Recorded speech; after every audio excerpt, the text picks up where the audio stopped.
এটা ঠিক একটা অপারেশন করতে গেলে ধার করে হলেও টাকা না থাকলে যেমন আমরা অপারেশন করি নিজেদের শারীরিক উপকারের জন্য, তাই আমরা আত্মকল্যাণের জন্য, আমরা দেহাত্ম বুদ্ধি থেকে মুক্ত হওয়ার জন্য, সে আত্মকল্যাণার্থে আমাদের অবশ্যই ভাগবত গ্রন্থ সংগ্রহ করা প্রত্যেকের উচিত। ভাগবত স্বয়ং ভগবান, প্রত্যেকের বাড়িতে ভাগবত থাকা উচিত। তো ভাগবত আমাদের শাস্ত্রে বলা হয় যে সম্পূর্ণ প্রেমময় ভাগবত স্বরূপ। ভাগবত হচ্ছে সম্পূর্ণ ভগবানের লীলা, ভগবানের ভক্তর সাথে যে সম্পন্ন হয়েছে, ভগবান সম্বন্ধিত যে সমস্ত কথা রয়েছে, শাব্দিক অবতার। ভাগবত হচ্ছে ভগবানের শাব্দিক অবতার, ভগবত কথা, ভগবান এবং তার ভক্ত সম্বন্ধীয় কথা বর্ণনা রয়েছে, সেটা ভগবত কথা। গীতা হচ্ছে ভগবত কথা, সেটা হচ্ছে ভগবানের মুখ নিঃসৃত বাণী। তো সেজন্য আমাদের সকলে আমরা জানি যে আমাদের আরাধ্য হচ্ছেন ভগবান। জগতে মানুষ তারা খেলোয়াড়দের, রাজনৈতিক নেতাদের, সিনেমা আর্টিস্টদের, দেবতাদের, পিতামাতাদের সকলকে আরাধ্য বলে ভাবে, কিন্তু বৈদিক শাস্ত্র জীবের আরাধ্য হচ্ছেন ভগবান, বিশেষ করে মনুষ্য জীব। মনুষ্য জীবের এটি উপলব্ধি করতে হবে, কেন ইতিমধ্যে ৮০ লক্ষ দেহ আমরা অতিক্রান্ত করে এসেছি। সেখানেও অনেক পশু পাখি জীবনে, জলচর, বৃক্ষলতা, কৃমিকীট, এরকম বিভিন্ন দেহে আমরা কাউকে পিতামাতা রূপেও গ্রহণ করেছি, আরাধ্য বলে ভেবেছি। কিন্তু মনুষ্য জীবনে এসে সেটি উপলব্ধি করা উচিত যে সকল জন্মে সবে পায় পিতামাতা, কৃষ্ণ গুরু নাহি মিলে ভজহ ইহায়।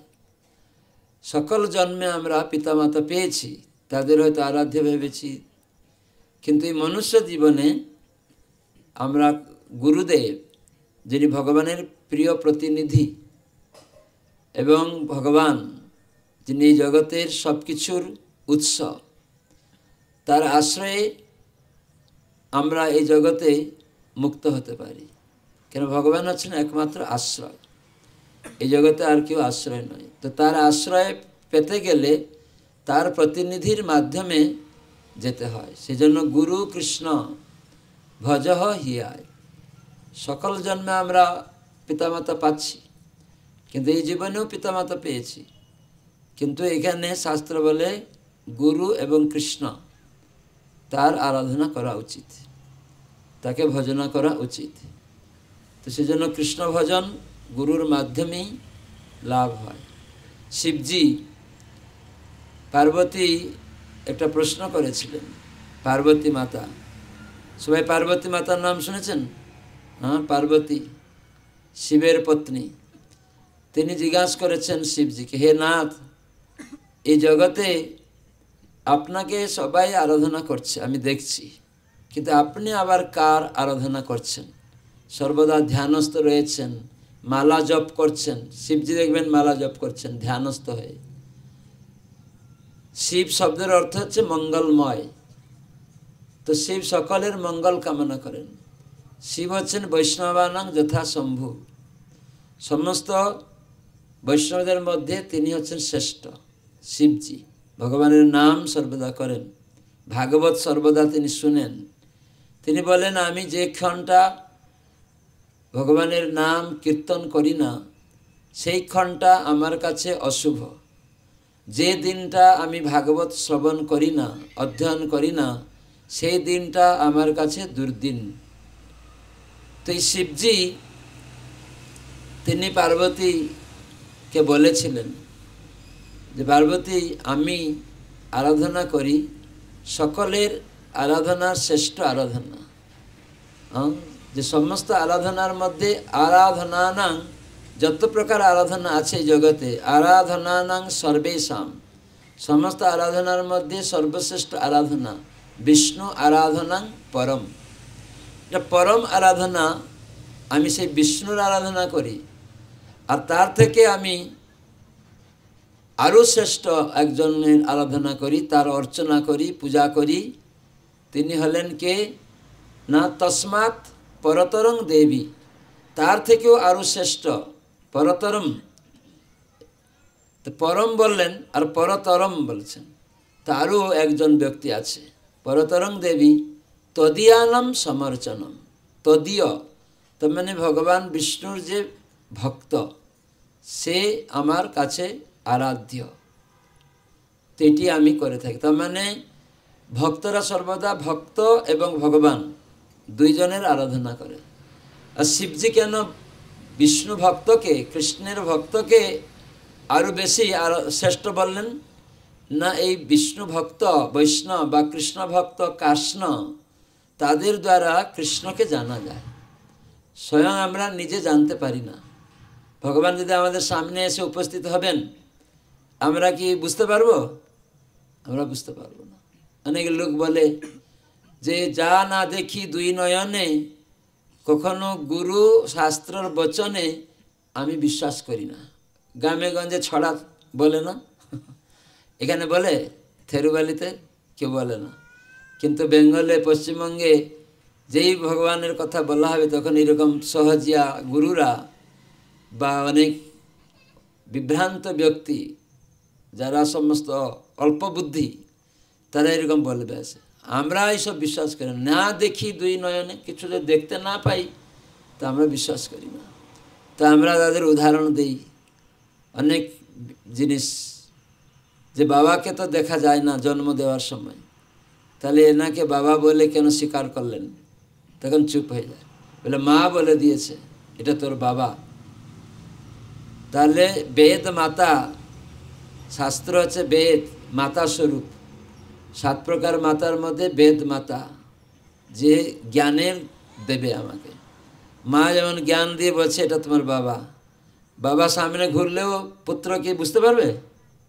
माँ बोले दिल माँ कर्णरंध्र दिए ज्ञान दिচ্ছে चोख दिए किन्तु बुझा जाबे ना सेजন্য भगवत गीता कृष्ण बोलेছেন जे न अनुपश्यन्ति मूढ़य যারা मूढ़ व्यक्ति हबे हाँ बुझते चाय ना अज्ञ तारा देखते पाबे ना मूढ़य ना अनुपश्यन्ति तारा देखेও देखते पाबे ना पेचा पेचा सबाई जाने दिन बेला सूर्य देखते पाए ना ओ घोषणा करे सूर्य बोले किछु नहीं तो सेटा विश्वास करबे मानुष ओ देखते पाए ना बोले ताई ओ बोललो सूर्य बोले किछु नहीं तो एरकम अनेक अज्ञ व्यक्ति आछे तारा बुझते पारे ना तारा भावे सबकिछु देखेई बुझा जाबे सबकिछु देखे बुझा जाबे ना सबकिछु देखे बुझा जाबे आपनारा कि मने करेन एटा कोनो विज्ञान भित्तिक प्रमाण नय वास्तव नय सब देखे बुझा जाबे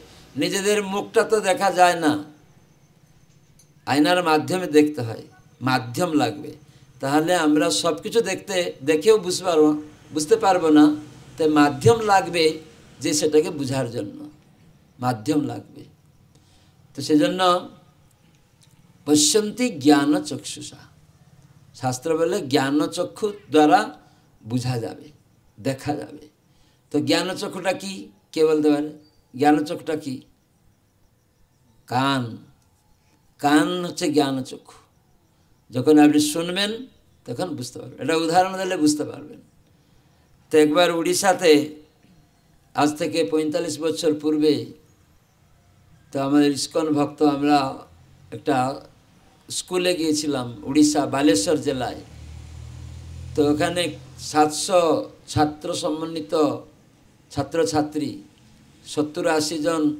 শিক্ষক শিক্ষিকা তো সেখানে আমাদের ইসকনের ভক্ত একজন একটা পকেট টিভি নিয়ে গিয়েছিল 45 বছর পূর্বে টিভি দেখেছে কেউ 45 বছর পূর্বে কোনো টিভি দেখেনি কেউ তখন টিভি হয়তো বেরিয়েছে সচরাচর নাম শুনেছে কেউ কিন্তু আমাদের সোসাইটি আন্তর্জাতিক কৃষ্ণ ভাবনামৃত সংঘ সারা বিশ্বের ভক্ত রয়েছে। তা আমেরিকা থেকে একটা ভক্ত একটা পকেট টিভি নিয়েছিল, ছোট্ট, ব্যাটারি দিয়ে চলবে, তো ওকে দিয়েছিল। ও এটা প্রচারের উদ্দেশ্যে কিছু শেখানোর জন্য ওটা নিয়েছিল। তখন তার এই সমস্ত চ্যানেল নেই যে দেখবে, তার জন্য না, এটা নিয়েছে লোকেদের কিছু শিক্ষা দেওয়ার জন্য। প্রত্যেকটা বস্তু ভক্তরা তারা কোনো কিছু একটা শিক্ষা উপস্থাপন করে উদাহরণস্বরূপ। তখন সেই টিভিটা নিয়ে টেবিল উপরে রেখেছিল, স্কুল টেবিলের উপরে রেখে দিয়েছে। সবাই এসে বসলেন, অনেক রকম যন্ত্র আছে, সেটাও টিভিটাও বসে আছে। তখন আমাদের এক ভক্ত সব ছাত্রদের জিজ্ঞাসা করলেন, তোমরা টিভি দেখেছ? তখন সবাই বলছে, আমরা টিভি নাম শুনিনি কি দেখিনি।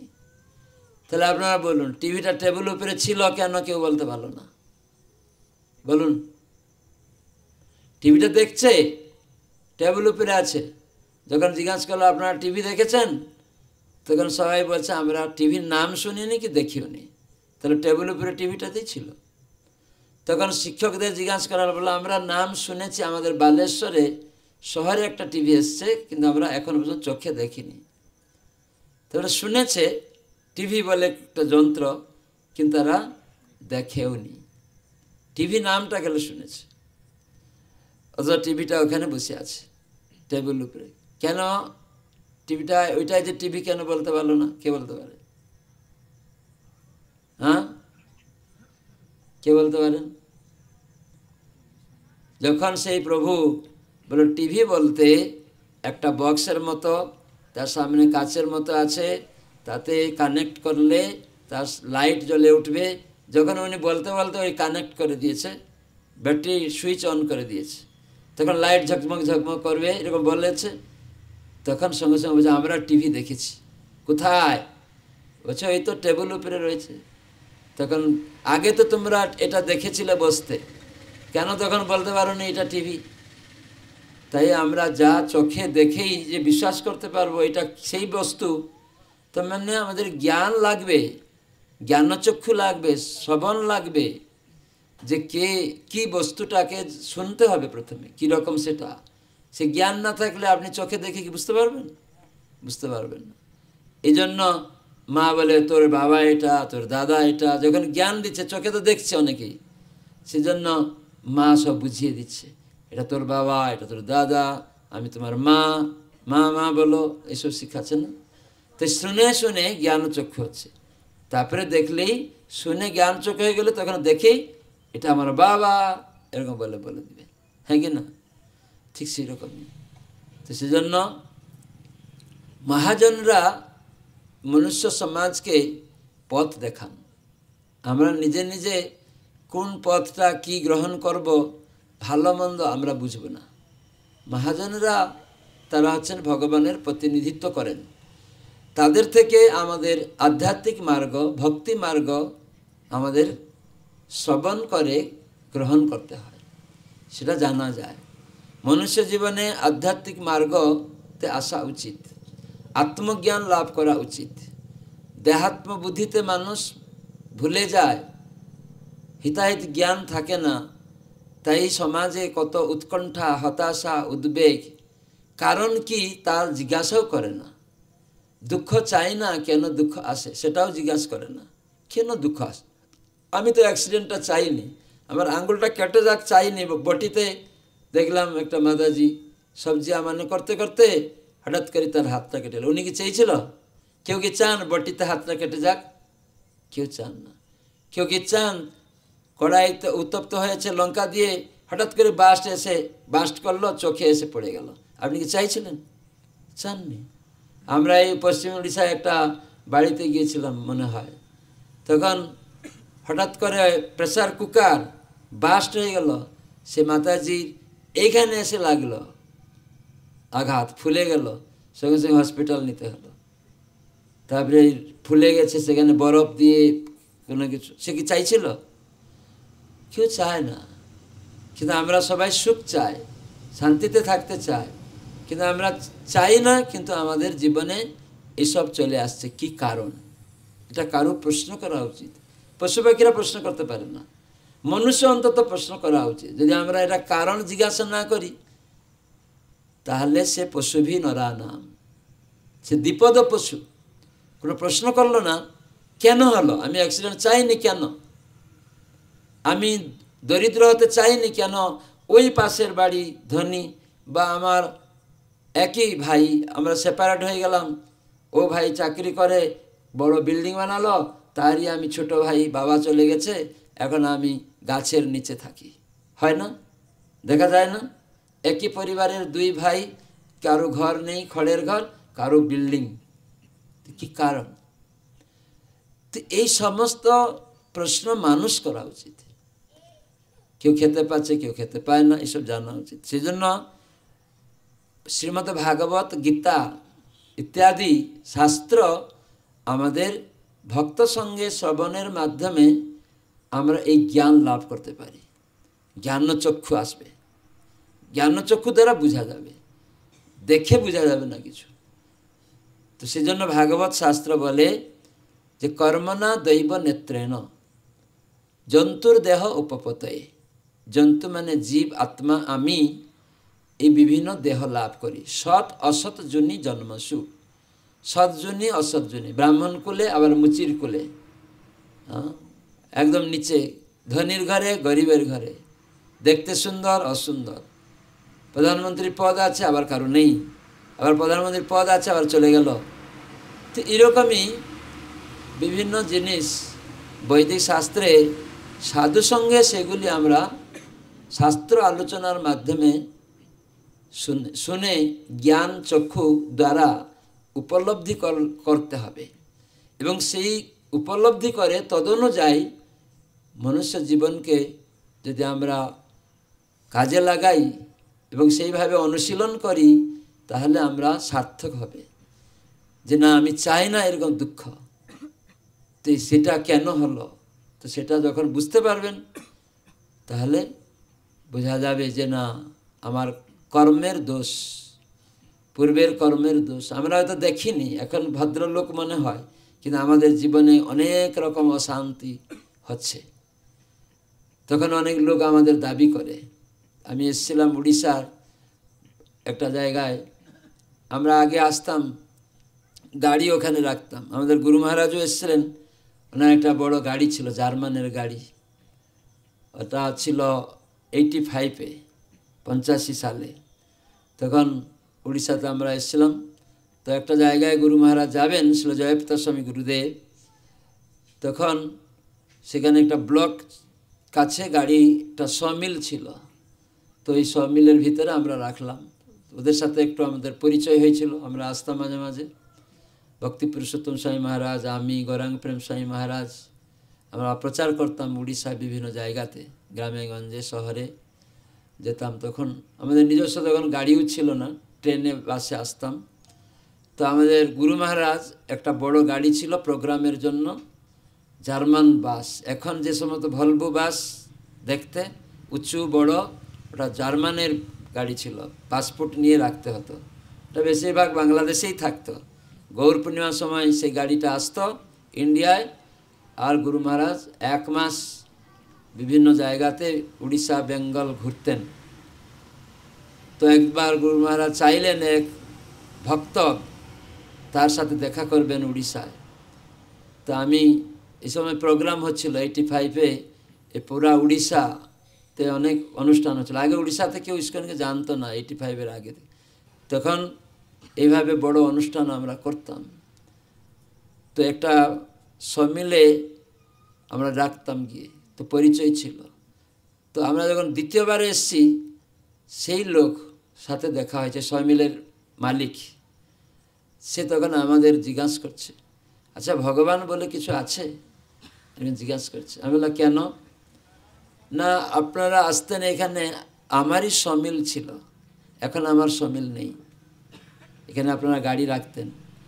আমি কত লোকেদের সহায়তা করতাম, গরিব লোকদের মেয়ে ছেলে বিবাহ দিতে পারতো না, বস্ত্র থাকতো না, আমি সব সাহায্য করতাম।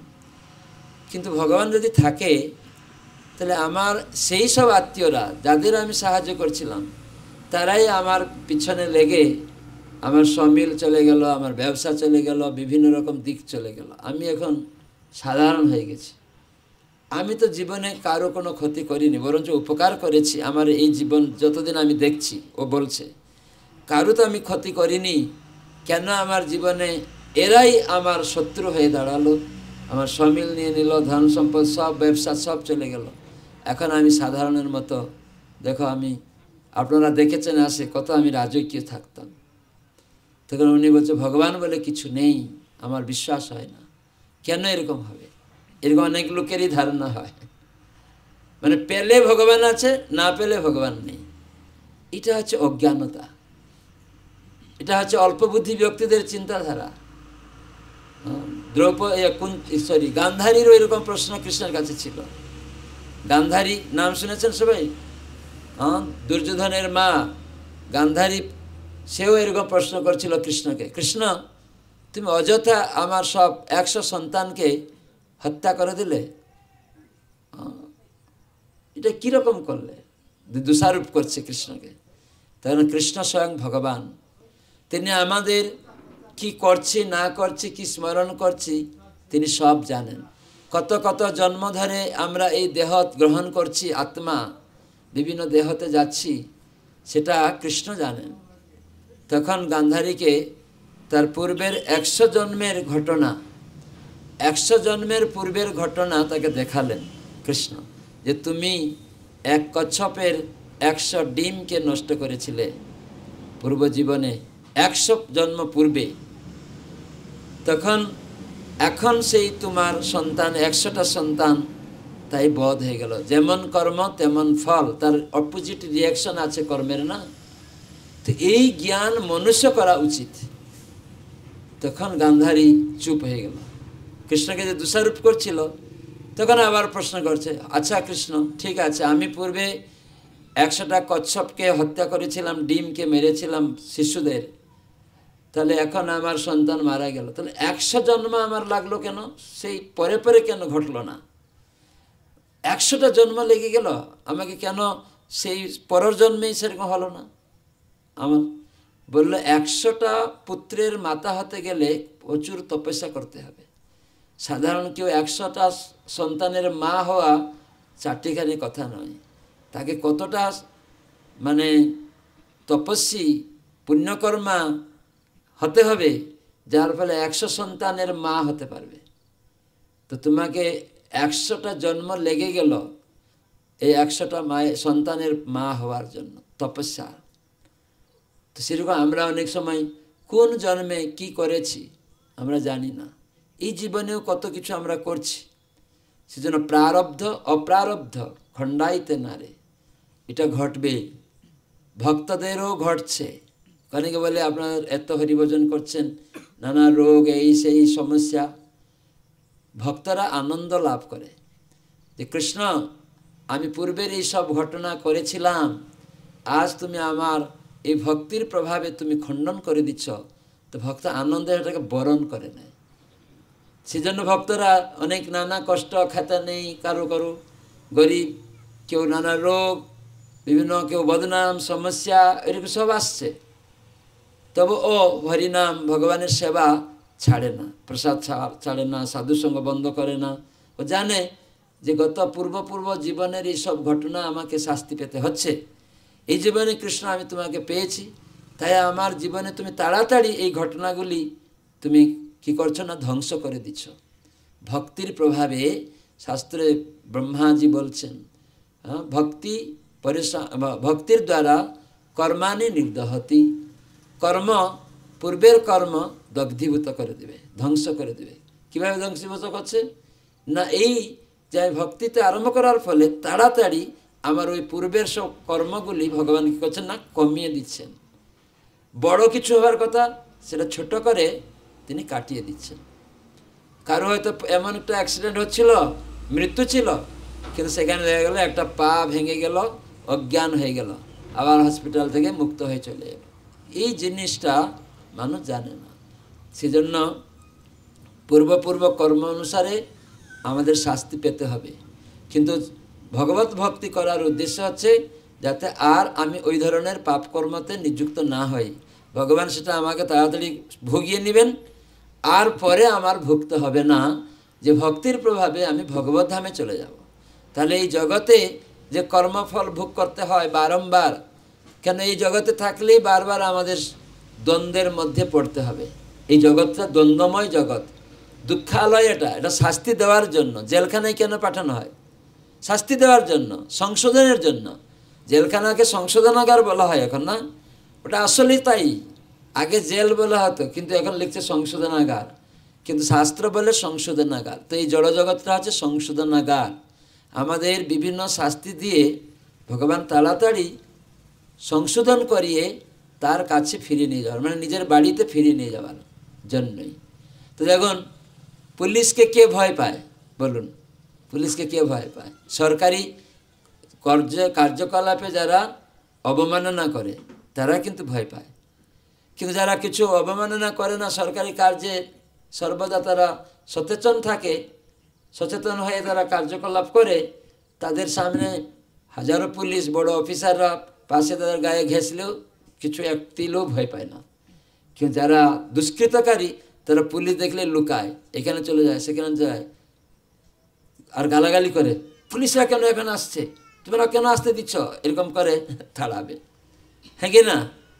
তো এটা হচ্ছে ঠিক সেই রকম মায়া পুলিশের মতো ভগবানের। মায়া হচ্ছে ভগবানের পুলিশ। তো ভক্ত মায়াকে ভয় পায় না, কিন্তু তারা জানে যে ভগবানের প্রতিনিধিত্ব করছে যারা ভগবানের আইনকে উল্লঙ্ঘন করে। আমি ভগবানের চরণে আশ্রয় থাকব, আর সে মায়াকে বলে দয়া করে আমি কৃষ্ণ সেবা থেকে যেন বঞ্চিত না হই, কৃষ্ণকে যেন পিছনে না রাখি, সর্বদা যেন কৃষ্ণকে গ্রহণ করি। তুমি তো কৃষ্ণের প্রতিনিধিত্ব করছো, সরকারের পুলিশ অফিসাররা তো সরকারের কর্মচারী, প্রতিনিধিত্ব করে। তো মায়াও পুলিশের মতো, মায়াও ভগবানের কর্মচারী। হ্যাঁ, সেজন্য সেও আপনাকে সাহায্য করবে যদি আমরা সর্বদা বলি, হে মায়াদেবী, দুর্গা মাতা, আপনি আমাকে কৃষ্ণ সেবা সর্বদা স্মরণ করান, আমি যেন তাকে ভুলে না যাই। বিষ্ণু মায়া হচ্ছেন দুর্গা। দুর্গা হচ্ছেন এই জড়জগতের জেলখানার রক্ষয়ত্রী, সুপারিনটেন্ডেন্ট, তাই জন্য তাকে বলে দুর্গা। দুর্গ থেকে দুর্গা। তো সেজন্য আমাদের শ্রীমদ্ ভাগবত গ্রন্থ, গীতা গ্রন্থ অনুযায়ী আমাদের ভগবত তত্ত্ব শিক্ষা লাভ করা উচিত, কৃষ্ণ ভক্তি মনুষ্য জীবনে গ্রহণ করা উচিত। তো এই ভাগবত গ্রন্থ আমরা শুনলাম যে সেটি হচ্ছে ভগবানের ভক্ত এবং ভগবানের সাথে যে সম্বন্ধিত যে লীলা, শাব্দিক অবতারে ভগবান অবতরণ করলেন। আর গীতা হচ্ছে ভগবানের মুখ নিঃসৃত বাণী।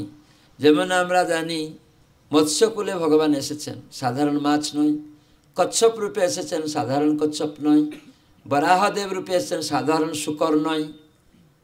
তো ঠিক সেই রকমই শাব্দিক অবতারে ভগবান এসেছেন, সেটি সাধারণ শব্দ নয়। তো এই কলিযুগে নাম অবতার, হরে কৃষ্ণ কৃষ্ণ কৃষ্ণ হরে হরে, হরে রাম রাম রাম হরে হরে। এই নাম অবতার হচ্ছেন ভগবান। আর শাব্দিক অবতার শ্রীমদ্ ভাগবতম, আর অর্চা অবতার বিগ্রহ। সেজন্য কলিযুগে জগন্নাথ রূপে ভগবান এসেছেন, চৈতন্য মহাপ্রভু রূপে এসেছেন, অর্চা বিগ্রহ রূপে জগন্নাথ, দারু ব্রহ্ম, চতুর্ধা মূর্তি, এখানে অর্চা মূর্তি। এবং রাধাকৃষ্ণ, নিতাই গৌর, তাদের অর্চা বিগ্রহ রূপে মহাপ্রভু বললেন যে আমার আরাধনা কলিযুগে হবে। মাটি থেকে তৈরি হবে, গাছ থেকে, মানে কাঠ, নিম কাঠ থেকে তৈরি হবে, তারপরে ধাতু থেকে আলেখ্য, যে বিগ্রহ পূজা হচ্ছে তার আলেখ্য, এইসব ভগবানের প্রতিকৃতি, সেটার আমরা ভগবানের ভক্তদের মাধ্যমে আমরা যখন অর্চন করব, শিখব, তখন আমরা ভগবত ভাবনাতে বিভাবিত হলে তখন আমাদের দেহ যখন তখন মৃত্যু হবে। আপনারা কি মনে করেন যখন তখন মৃত্যু হবে দেহের? হ্যাঁ কি না? যখন তখন, মানে যে কোনো মুহূর্তে দেহের পতন ঘটবে। কমল দল জল জীবন টলমল। কমল মানে পদ্ম ফুলের পাতাতে জল দিলে ঢলঢল করে না? তো আমাদের জীবনটা ঢলঢল করছে। রাস্তায় বেরোই ফট করে কামড় দিল সাপ, শেষ। গাড়িটা অ্যাক্সিডেন্ট করে দিল রাস্তায় বেরোতে গিয়ে, শেষ। কেউ শুট করে দিল, শেষ। কোন সময় কখন আমাদের দেহ ত্যাগ হবে কেউ জানি না। তাই জন্যই ভাগবত আমাদের জন্য পরীক্ষিত মহারাজের মাধ্যমে ভাগবতকে দেওয়া হয়েছে। এই কারণে যে পরীক্ষিত মহারাজ অভিশপ্ত হয়েছিলেন 7 দিন অন্তে তার মৃত্যু হবে, সেজন্য তিনি রাজা, জ্ঞানী, বুদ্ধিমান, সারা বিশ্বের রাজা ছিলেন। তিনি ইচ্ছা করলে সেই ঋষিপুত্রকে সাজা দিতে পারতেন, কিন্তু তিনি দিলেন না। তিনি বরণ করলেন না, এটাই আমার লিখন, ঘটন আছে, কর্মের ফল। কিন্তু ভগবান পরীক্ষিত মহারাজের দ্বারা ভাগবত জ্ঞান জগতে প্রচার করতে চাইছেন। পরীক্ষিত মহারাজ শুদ্ধ ভক্ত, স্বয়ং ভগবান তাকে মাতৃগর্ভ থেকে রক্ষা করছেন, হ্যাঁ কি না? পরীক্ষিত মহারাজকে উত্তরার গর্ভে যখন এসেছিল অভিমন্যুর পুত্র, তখন অশ্বত্থামা কি করেছিল? ব্রহ্মাস্ত্র নিক্ষেপ করে শেষ করতে চেয়েছিল এই পঞ্চপাণ্ডবদের বংশকে গর্ভ থেকে। কিন্তু যেহেতু উত্তরা অভিমন্যুর পত্নী, আর অভিমন্যু হচ্ছে কার? ভগবান কৃষ্ণের ভাগনা, হ্যাঁ, অর্জুনের পুত্র। অর্জুন ভগবানের যেমন প্রিয়, আর তাহলে অভিমন্যু সেরকম প্রিয়, কেন ভগবান নিজে সব কিছু তাকে শিখিয়েছিলেন। ভালোবাসতেন। সুভদ্রার পুত্র ছিল অভিমন্যু, আর সেই অভিমন্যু তো বধ হয়ে গেল, সপ্তরথী ঘিরে বধ করলেন মহাভারত যুদ্ধে। তারই স্ত্রী গর্ভে তিনি যখন যুদ্ধে যাবেন তার আগে সন্তান দিয়েছিলেন। হ্যাঁ, সেই সন্তান ছিল কে? পরীক্ষিত মহারাজ। তো সেই পরীক্ষিত মহারাজ, আর তখন এই অশ্বত্থামা দ্রোণাচার্যের পুত্র ব্রহ্মাস্ত্র নিক্ষেপ করে বধ করতে চাইছিল। কিন্তু সেখানে উত্তরা কৃষ্ণ কৃষ্ণ পাহি মাম, হে কৃষ্ণ আমাকে তুমি পালন করো, রক্ষা করো আমার এই গর্ভস্থ শিশুকে, এই পাণ্ডবদের একমাত্র বংশকে রক্ষা করো তুমি। তখন কৃষ্ণ অন্তর্যামী, তার কান সব জায়গায় আছে। ভগবদ্গীতায় 13 অধ্যায় কৃষ্ণ বলছেন আমার কান সর্বত্র, সর্বত্র চোখ, সর্বত্র হাত, সব জায়গায় পা, ভগবান বলছেন আছে। সর্বম তিষ্ঠতি, আমি সব জায়গায় অবস্থান করছি, ভগবদ্গীতায় কৃষ্ণ জানালেন। তাই যখন উত্তরা প্রার্থনা করছে, তখন কৃষ্ণ সেখানে সেই গর্ভের মধ্যে প্রবেশ করলেন এবং সেই ব্রহ্মাস্ত্রর তেজকে নিষ্প্রভ করলেন।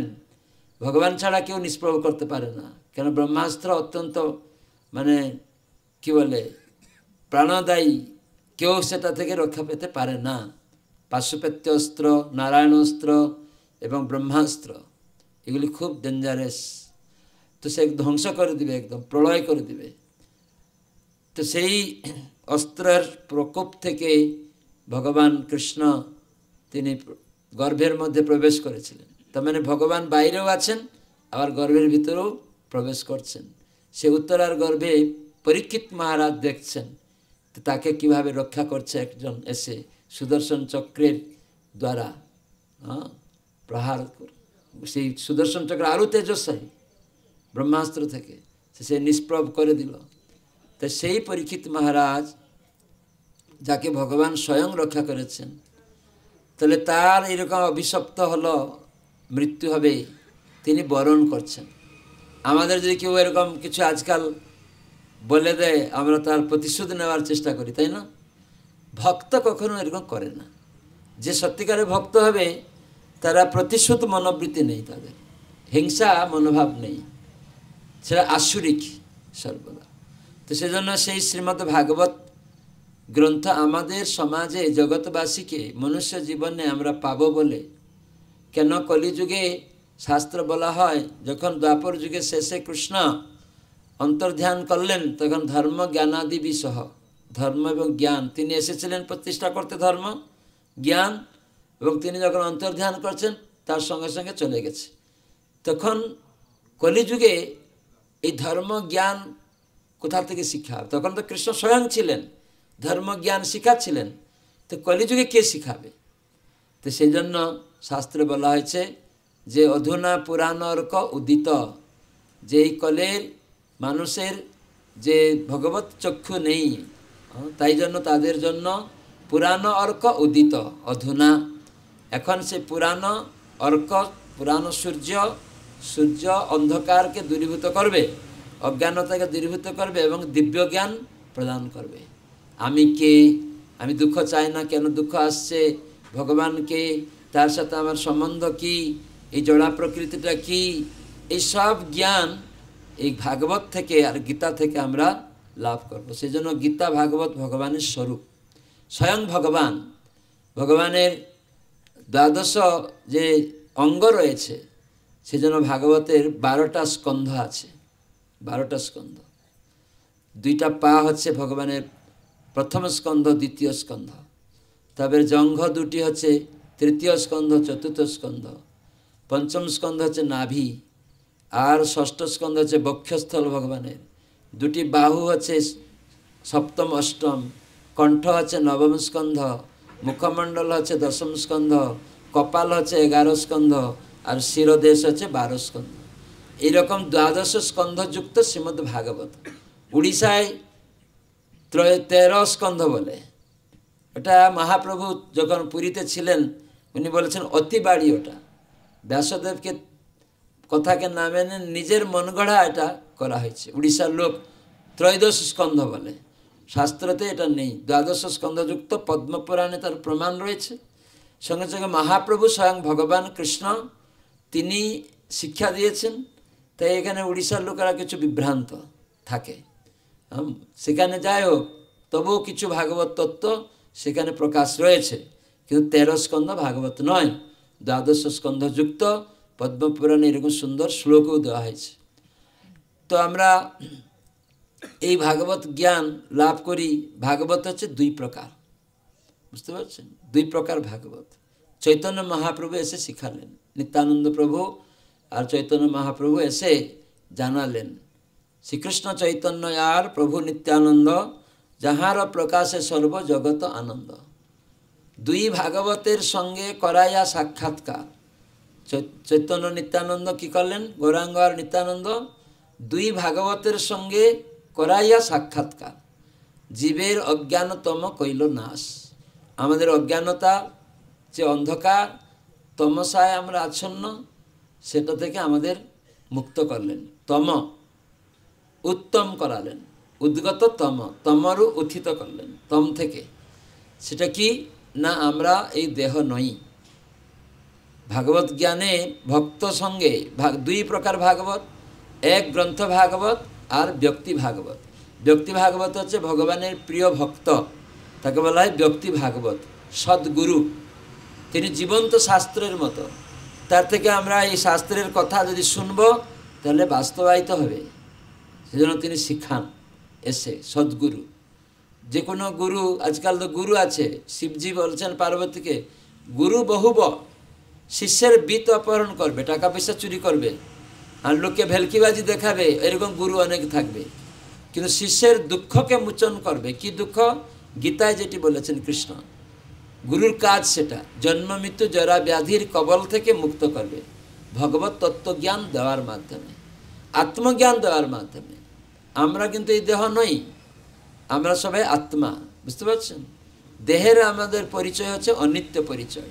তো সেটি গীতায় ভগবান কৃষ্ণ অর্জুনকে 2য় অধ্যায় দিয়েছেন। প্রথমে অধ্যায়ে বিষাদ যুগ বলা হয়েছে। গীতাতে 5 প্রকার বিষয় আলোচনা হয়েছে। সেখানে ঈশ্বর সম্বন্ধে আলোচনা হয়েছে, প্রকৃতি সম্বন্ধে আলোচনা হয়েছে, জীব সম্বন্ধে আলোচনা হয়েছে, কর্ম সম্বন্ধে আলোচনা হয়েছে, কাল মানে সময় সম্বন্ধে আলোচনা হয়েছে। এই 5টা বিষয়বস্তু, সেখানে 18টা অধ্যায় রয়েছে গীতায়। সেখানে ভাগ করা হয়েছে। প্রথম কর্মযুগ 6টা কর্ম শতক, আর মাঝখানে 6টা ভক্তি শতক, আর লাস্ট 6টা জ্ঞান শতক। এভাবে 18টা অধ্যায় ভাগ করা আছে। সেখানে বিষয়বস্তু 5টা আছে। কি?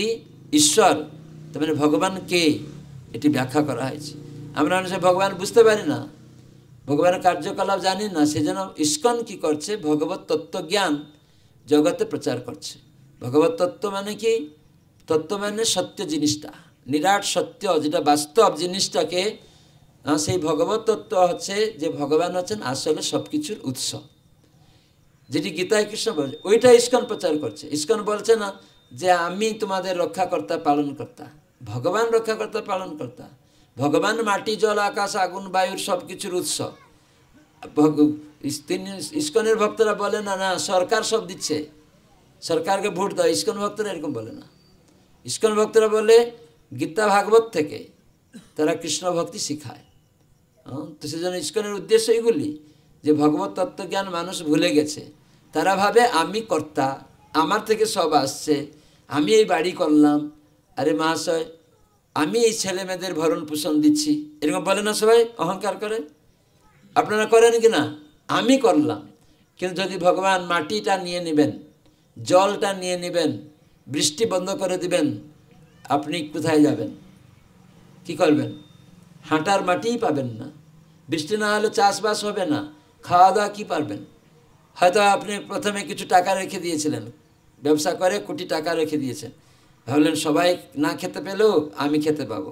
কিন্তু ভগবান এমন করলেন বৃষ্টি বন্ধ করে দিলেন, চাষ বা আবাদ সব বন্ধ, শাক সবজি ধান চাল কিছু হলো না। তখন আপনি কি করবেন? যে গরিব লোক ছিল যেমন টাকা পয়সা ছিল না, আপনার কাছে কোটি কোটি টাকা ছিল তেমন, হ্যাঁ কি না? আপনিও খেতে পাবেন না, উনিও খেতে পাবেন না। তাহলে আমার লাভটা কী হলো? এই কোটি টাকা ইনকাম করে সময় দিয়ে নষ্ট করে। কিন্তু আমরা প্রত্যেকের উচিত যে এই ভগবত তত্ত্ব জ্ঞান জানা, সেটা ইস্কন প্রচার করছে যে ভগবান হচ্ছেন সব কিছুর মূল উৎস। সেই জন্য ভাগবতে সেখানে 10টা তত্ত্ব ব্যাখ্যা করা হয়েছে, তার মধ্যে আশ্রয় লাস্ট সিদ্ধান্ত দেওয়া হয়েছে। এই জগতের সৃষ্টি মানে যে হয়েছে, গ্রহ নক্ষত্র যা কিছু সমস্ত কিছু মূল স্রষ্টা হচ্ছেন ভগবান, উপসৃষ্টি হচ্ছেন ব্রহ্মা। সব এই যে দেহগুলি পেয়েছি আমরা, 84 লক্ষ প্রকার দেহ পেয়েছি, 9 লক্ষ প্রকার জলচর দেহ, 20 লক্ষ প্রকার গাছ লতা গুল্মের শরীর, পক্ষী দেহ হচ্ছে 10 লক্ষ প্রকার, পশু দেহ হচ্ছে 30 লক্ষ প্রকার, 11 লক্ষ প্রকার কৃমিকীট দেহ, মনুষ্য দেহ হচ্ছে 4 লক্ষ প্রকার। এই সর্বমোট 84 লক্ষ প্রকার আত্মার ঘর, আত্মার দেহ কর্ম অনুসারে ভিন্ন ভিন্ন দেহ পাবে। তো সেটা হচ্ছে আত্মার ঘর। তো সেজন্য আমরা মাঝে মাঝে বলি বাবা মা দেহত্যাগ করলে বা বাড়ি থেকে কেউ দেহত্যাগ করলে কি বলেন আপনারা? এখানে কি বলেন? আজকে বাবা চলে গেলেন, গ্রামে গিয়ে বলেন না আজকে বাবা দেহত্যাগ করলেন বা চলে গেলেন, কান্না করে। তাহলে বাবা ওখানে শুয়ে আছে, তো যদি কেউ আসে ছোট একটা ছেলে বলে বাবা তুমি কান্না করছো, দাদু তো শুয়ে আছে, কেন সবাইকে বলছো বাবা চলে গেল বাবা চলে গেল? দাদু তো শুয়ে আছে। ছেলের প্রশ্নের উত্তর কি দিবেন? কে উত্তর দিতে পারে? তার মানে এই দেহটা আসলে বাবা নয়, কি স্ত্রী নয়, কি পুত্র নয়, কি প্রধানমন্ত্রী নয়, কি রাষ্ট্রপতি নয়, হিন্দু নয়, কি মুসলিম নয়, কি খ্রিস্টান নয়, মহিলা নয়, কি পুরুষ নয়। এই দেহটা শুধু পোশাক। একটা মেয়ে ছেলের পোশাক পরে নিচ্ছে, দেখা যাচ্ছে ছেলে নাটক করছে, একটা ছেলে মেয়ের পোশাক পরে নিচ্ছে। আগে তো আমরা দেখতাম যখন নাটক যাত্রা হতো ছেলেরাই মেয়ে সাজতো, হ্যাঁ কি না? ছেলেরাই মেয়ে সাজতো। এখনও তো মেয়েরা সাজছে, মেয়ে সাজছে। কিন্তু এখন তো পোশাক যদি চেঞ্জ করে দিয়ে পোশাক পরে নেবে ছেলে, মেয়ে একটা ছেলে পোশাক পরে নিল, তাহলে কি সে ছেলে? ছেলের পোশাক পরে নিলে সে ছেলে নয়, সে মেয়েই। তো এটা লোক জানে না। তো কেবল সেজন্য আত্মতত্ত্ব জ্ঞান এই গীতা ভাগবত দেয়, স্কুল কলেজ দেয় না। স্কুল কলেজ আমাদেরকে গাধা সাজাচ্ছে, মূর্খ সাজাচ্ছে। ইন্দ্রিয় সুখের আসক্ত আমরা হচ্ছি এবং হতাশা উৎকণ্ঠা উদ্বেগ কারণ হচ্ছে কী জন্য হচ্ছে জানি না। কেন আমি খেতে পাচ্ছি না, কেন আমার ছেলে হত্যা হয়ে গেল, কেন আমার বাবা হত্যা হয়ে গেল। সেই ছেলে স্কুল কলেজ পড়ে জ্ঞান পিএইচডি ডক্টরেট করে এসেছে, বাবা কেন অ্যাক্সিডেন্ট হয়ে মরে গেল বা কেউ তাকে খুন করে দিল, প্রতিশোধ নিচ্ছে, ওই ব্যক্তি আমার বাবাকে খুন করেছে, আমি ওকে খুন করে দেব। তো এটা কী হবে? কর্ম চলতে থাকবে। কিন্তু যে ভদ্র ব্যক্তি, না নিশ্চয় আমার বাবার পূর্বের কেউ ওনাকে হত্যা করেছিল। আমরা কত লোক হত্যা করছি। এই যে ডিম খায় মানুষ, সেখানে একটা বাচ্চাকে হত্যা করা হচ্ছে না? বাচ্চা না হওয়ার আগেই তো অনেক লোক বাচ্চা নেই, তো কান্না করলে কি হবে? আপনি ইতিমধ্যে কত বাচ্চা নষ্ট করে দিয়েছেন। তো ভগবান দেখছে তুমি ইতিপূর্বে অত বাচ্চা ধ্বংস করেছ, খেয়ে ফেলেছো সব, আর এখন তোমাকে বাচ্চা দিলে তুমি তো খেয়ে ফেলবে, লালন পালন করবে না। অথবা তুমি গত জীবনে অনেক বাচ্চা ছিল, তাদের লালন পালন করনি, তার জন্য তুমি কেন এই জীবনে বাচ্চা চাইছো? যত কান্না করলে লোকেদের আছে, সেজন্য আমারও থাকা দরকার, নাহলে কি বলবে? কি বলে বাংলায়? বাচ্চা না থাকলে তোর মুখ দেখতে নেই, আটকুড়া না কি বলে?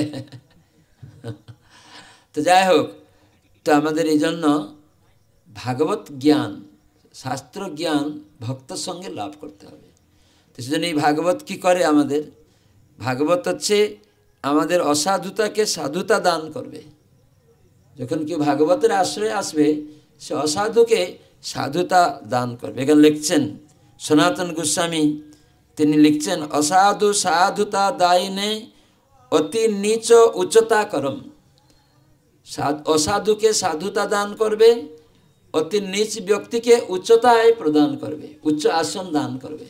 তার প্রমাণ ইস্কনের যেসব ভক্ত, অধিকাংশ যারা আফ্রিকার ছেলেমেয়েরা, প্রভুপাদ সেখানে গিয়ে ভাগবত জ্ঞান দিলেন, তারা মানুষকে খেত। তাহলে কত নিচ! ভগবান বলে কিছু জানতো না, সেসব নিচ ব্যক্তি উচ্চ পদে অভিষিক্ত হলো। কিসে উচ্চ পদে? না, সব থেকে ভক্ত হওয়া, যশটা হচ্ছে শ্রেষ্ঠ। মহাপ্রভু রায় রামানন্দকে জিজ্ঞাসা করেছিলেন যে কীর্তির মধ্যে কোন কীর্তি হয় শ্রেষ্ঠ? তখন মহাপ্রভু প্রশ্নের উত্তরে রায় রামানন্দ বলেছিলেন যে কৃষ্ণ ভক্ত বলিয়া খ্যাতি, সেই বড় কীর্তি। কৃষ্ণ ভক্ত বলে যে খ্যাতি, সেটা বড় খ্যাতি, সব থেকে যশ। আপনার টাকা পয়সা আছে, এই খ্যাতিও 2 দিনের জন্য। প্রধানমন্ত্রীর পদ আছে 5 বছর, আবার থাকবে না, পদ চলে যাবে। তার মানে এই জগতে যত পদ সব অনিত্য পদ। কিন্তু খ্যাতিটা আসল কিসে? না, কৃষ্ণ ভক্ত যখন হতে পারবেন। তো সেজন্য এখানে বলা আছে ভাগবত আমাদেরকে নিচতাকে উচ্চতা দান করবে, অসাধুকে সাধুতা দায়নে। এই জন্য সনাতন গোস্বামী সুন্দর কথা বলছেন, হা ন মুঞ্চ কদাচিন্মাং প্রেমনা হৃৎকণ্ঠয় স্ফুর। এরকম করে সুন্দর প্রার্থনা করছেন।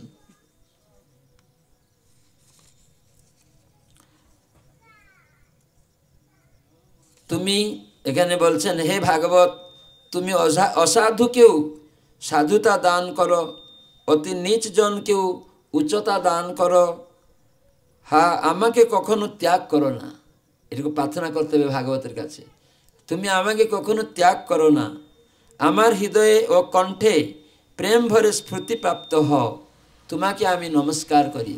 এই জন্য ভাগবত স্বয়ং ভগবান, তাকে আমাদের নমস্কার করতে হবে। তুমি হচ্ছে আমার বন্ধু, মদেক বন্ধু, মত সঙ্গী ন, তুমি আমার সঙ্গী, মত গুরু। এভাবে মত মহাধন, মত নিস্তারক, মত ভাগ্য, মত আনন্দ নমস্তুতে। তো ভাগবত এরকমই গ্রন্থ। সনাতন গোস্বামী বলছেন যে আমার একমাত্র বন্ধু, আর তুমি আমার একমাত্র সঙ্গী। যদি বন্ধু করতে চান কাউকে, ভাগবতকে করুন। কেন? ভগবান হচ্ছেন আসল বন্ধু। তাকে কীরকম বন্ধু বলা হয়? সুহৃৎ, সুহৃৎ বলা হয়। এমনি সাধারণত বন্ধু আত্মীয় আলাদা জিনিস। ভগবদ্গীতায় কৃষ্ণ তত্ত্ব, ভগবত তত্ত্ব কি? ভগবান বলছেন অহম সর্বস্ব প্রভব মত সর্বং প্রবর্ততে। আমার থেকে জড় চিন্ময় সব এসেছে, আমি ভোক্তা। এই জন্য ভোক্তারণ যজ্ঞ তপসাম সর্বলোক মহেশ্বরম সুহৃদম সর্বভূতানাং। আমি একমাত্র সকলের ভোক্তা, হিতাকাঙ্ক্ষী বন্ধু, সব কিছু আমার, অন্য কেউ না। এইটা যদি কেউ জানে, তাহলে তার জীবনে শান্তি প্রতিষ্ঠা হবে, আনন্দ আসবে, না হলে হবে না। তো সেজন্য ভাগবতকে আমাদের বন্ধু এবং আমাদের সঙ্গী করতে হবে। অনেকে আমরা ভাবছি আমার স্ত্রী হচ্ছে আমার সঙ্গী, মেয়ে হচ্ছে আমার সঙ্গী, আমার ছেলে হচ্ছে আমার সঙ্গী। এরকম না, এরাই আমার বন্ধু জড়জগতে। এই যে ছেলে মেয়ে বিয়ে দিলাম, এরাই আমার আত্মীয়। কয়দিনের জন্য? স্ত্রী কয়দিনের জন্য থাকবে? ছেলে মেয়ে কয়দিনের জন্য থাকবে? আপনি বন্ধু ভাবছেন। এসব অনিত্য বন্ধু। দেখবেন আজকাল জগতে ট্রেনে বাসে কেউ গেলে কেউ যে চা সিগারেট এনে ধরে দিল, তখন ভাবছে পিঠে হাত দিয়ে বন্ধু, এ বন্ধু হয়ে গেল। কিন্তু কত সময়ের জন্য ট্রেন থেকে নেমে গেল ওই লোকটা, বন্ধুত্ব শেষ হয়ে যায় না? কতটুকুর জন্য? তো এইরকম বন্ধু আরও কি করলো না, চা সিগারেট দিয়ে আমাকে সর্বনাশ করে গেল। কেন? সিগারেটটা দিয়ে দিল বলে আমি ভাবলাম কত বড় বন্ধু। আজকাল লোক বলে বেঙ্গলে, বলে একটা চা 1 কাপ দিল না, কীরকম লোক, একটা সিগারেট দিল না। কিন্তু ভক্তরা কাউকে দেয় না। আমাদের ভক্তদের বাড়িতে এসে অনেকে নিন্দা করে। ভক্তদের বাড়িতে অনুষ্ঠান হয় যখন, গ্রামবাসীদের আমন্ত্রণ করে কোনো উৎসবে, বৈষ্ণব সেবায়, তখন যেখানে চা পান বিড়ি সিগারেট কিছু থাকে না, আর সেখানে অনেক লোক বলে এরা কীরকম ব্যক্তি, কীরকম মানুষ, এটা কি মানুষ সেবা করে? সমাজে থাকে, একটু চা দেয় না, একটা বিড়ি দেয় না, সিগারেট দেয় না। কিন্তু জানে না সাধুরা যে কত উপকার করে সেটা জানে না। ভাগবতের কথা তারা পালন করে। সেখানে সিগারেটে কী লেখা আছে? স্মোকিং ইনজুরিয়াস টু হেলথ, ধূমপান স্বাস্থ্যপক্ষে ক্ষতিকর। চায়ে কি আছে? নিকোটিন, কফিন আছে, যেটাকে আমাদেরকে এখন না খেলে বলে পায়খানা হচ্ছে না, বিড়িটা না খেলে পায়খানা। তার মানে আপনি ওই চাটা আপনাকে রোগে তৈরি করে দিল, তার মানে আপনার পায়খানা বন্ধ করে দিল, আপনার মাথা ঘুরছে, ওটা না খেলে মাথা ঘুরছে বলছে, তার মানে কি আপনার রোগ হয়ে গেল। তাহলে আমরা বুদ্ধিমান হলাম স্কুল কলেজ পড়ে? ব্রিটিশরা বিনা পয়সায় খাওয়াই দিয়ে গেছিলো, এখন টাকা দিয়ে ব্রিটিশের গোলাম আমরা করছি। মদ, মাংস, চা, ক্ষতিগ্রস্ত। হসপিটালে কারা বেশি লোক আছে বলুন তো? মৎস্য মাংস ভুজি নেশাসক্ত ব্যক্তি 99.9% মানুষ। তো জন্য মনুষ্য জীবনে বিচার করা উচিত কি কারণ, তার মানে এইগুলি যেন শাস্ত্র এগুলি বলে দেওয়া হয়েছে, এটা পাপ, তোমার ক্ষতি হবে। কেন? এই দেহটা যন্ত্র, এই যন্ত্রটা অপারেটিং করতে গেলে ম্যানুয়াল বুক অনুসারে চলো। আপনারা একটা মোবাইল চালাচ্ছেন, টিভি চালাচ্ছেন, গাড়ি চালাচ্ছেন, তার ম্যানুয়াল বুক আছে। সবাই যখন কিনেছেন গাড়ি লিখে দিয়েছে এটা পেট্রোল গাড়ি, কিন্তু আপনি যদি স্পেকুলেশন করে মন গড়া করে গাড়িটায় জল ঢুকিয়ে দিবেন, চলবে? তাহলে যন্ত্রটা নষ্ট হয়ে যাবে, 10 লাখ টাকাটা। তুই মনুষ্য দেহটা অত্যন্ত মূল্যবান। ভাগবতে প্রহ্লাদ মহাজন তিনি বলছেন এই মনুষ্য দেহ হচ্ছে অর্থদম অধুর্বম, এটা অত্যন্ত মূল্যবান সম্পদ, কিন্তু এটা অনিত্য। কিন্তু এই মূল্যবান সম্পদ পেয়েছ, এটা অনিত্য। যতদিন আছে তোমার কাছে মনুষ্য দেহ মূল্যবান সম্পত্তি, তার সদ্ব্যবহার করো। কিন্তু আমরা এই যন্ত্রের সদ্ব্যবহার করতে শিখলাম না। কোথা থেকে শিখবো? ম্যানুয়াল বুক থেকে, মহাজনদের থেকে। যেমন একটা কেউ যন্ত্র মোবাইল কারো কাছ থেকে শিখছে, সে জেনেছে যন্ত্র অনুসরণিকা থেকে, তাকে গুরুরূপে গ্রহণ করছে। সেজন্য আমরা প্রহ্লাদ মহারাজ ইত্যাদি মহাজনদের সদ্গুরু ভাগবত, তাদের শিক্ষা নিব। এই জন্য এই গ্রন্থ ভাগবত ব্যক্তি ভাগবত থেকে শুনতে হবে। এই জন্য শাস্ত্রে বলা হলো যাহ পড় ভাগবত বৈষ্ণবের স্থানে, একান্ত আশ্রয় কর চৈতন্য চরণে। চৈতন্য মহাপ্রভু স্বয়ং ভগবান, তিনি আমাদের এই আরাধ্য ভগবান ব্রজেশ তনয়, তিনি শিখালেন আমাদের আরাধ্য হচ্ছেন ভগবান ব্রজের নন্দন, যে ব্রজের ঈশ্বর নন্দ মহারাজ, তার পুত্র শ্রীকৃষ্ণচন্দ্র, তিনি হচ্ছেন আমাদের আরাধ্য। তার সেবা করো। সর্বধর্মান পরিত্যাজ্য মাম একম শরণং ব্রজ, ভগবান বললেন সব ত্যাগ করে একমাত্র আমার শরণাগত হও। অনেক লোক সনাতন সনাতন করছে, সনাতন ধর্মে কত বহু রকম বিভ্রান্তি, কিন্তু ভগবান এই সনাতন ধর্ম তুমি বলছ, গীতাকে মানছ না, ভগবানের কথাকে নিচ্ছ না, তাহলে সনাতন ধর্ম কী করে হলো? ধর্মের মূল বিষয়বস্তু হচ্ছে ভগবানকে গ্রহণ করা। বললে আমরা সনাতন ধর্মের গ্রন্থ গীতা, তো গীতায় কৃষ্ণ কি বললেন? বহু ধর্ম নয়, একটা ধর্ম। কি সেটা? মাম একম শরণং ব্রজ। তাহলে তুমি সনাতন ধর্ম অবলম্বী, তাহলে তুমি সনাতন করছো। আর এদিকে গীতা কৃষ্ণ বলেন সব ত্যাগ করে আমার শরণাগত, তা না করে কৃষ্ণকে বাদ দিচ্ছ, তাই অন্য কিছু দৌড়াচ্ছ। তুমি কি করে সুখী হবে? যুদ্ধে লাগবেই তো। তো এই জন্য মূর্খ সব। সনাতন বলছে গীতা মানে আমরা সনাতন ধর্মের মূল গ্রন্থ।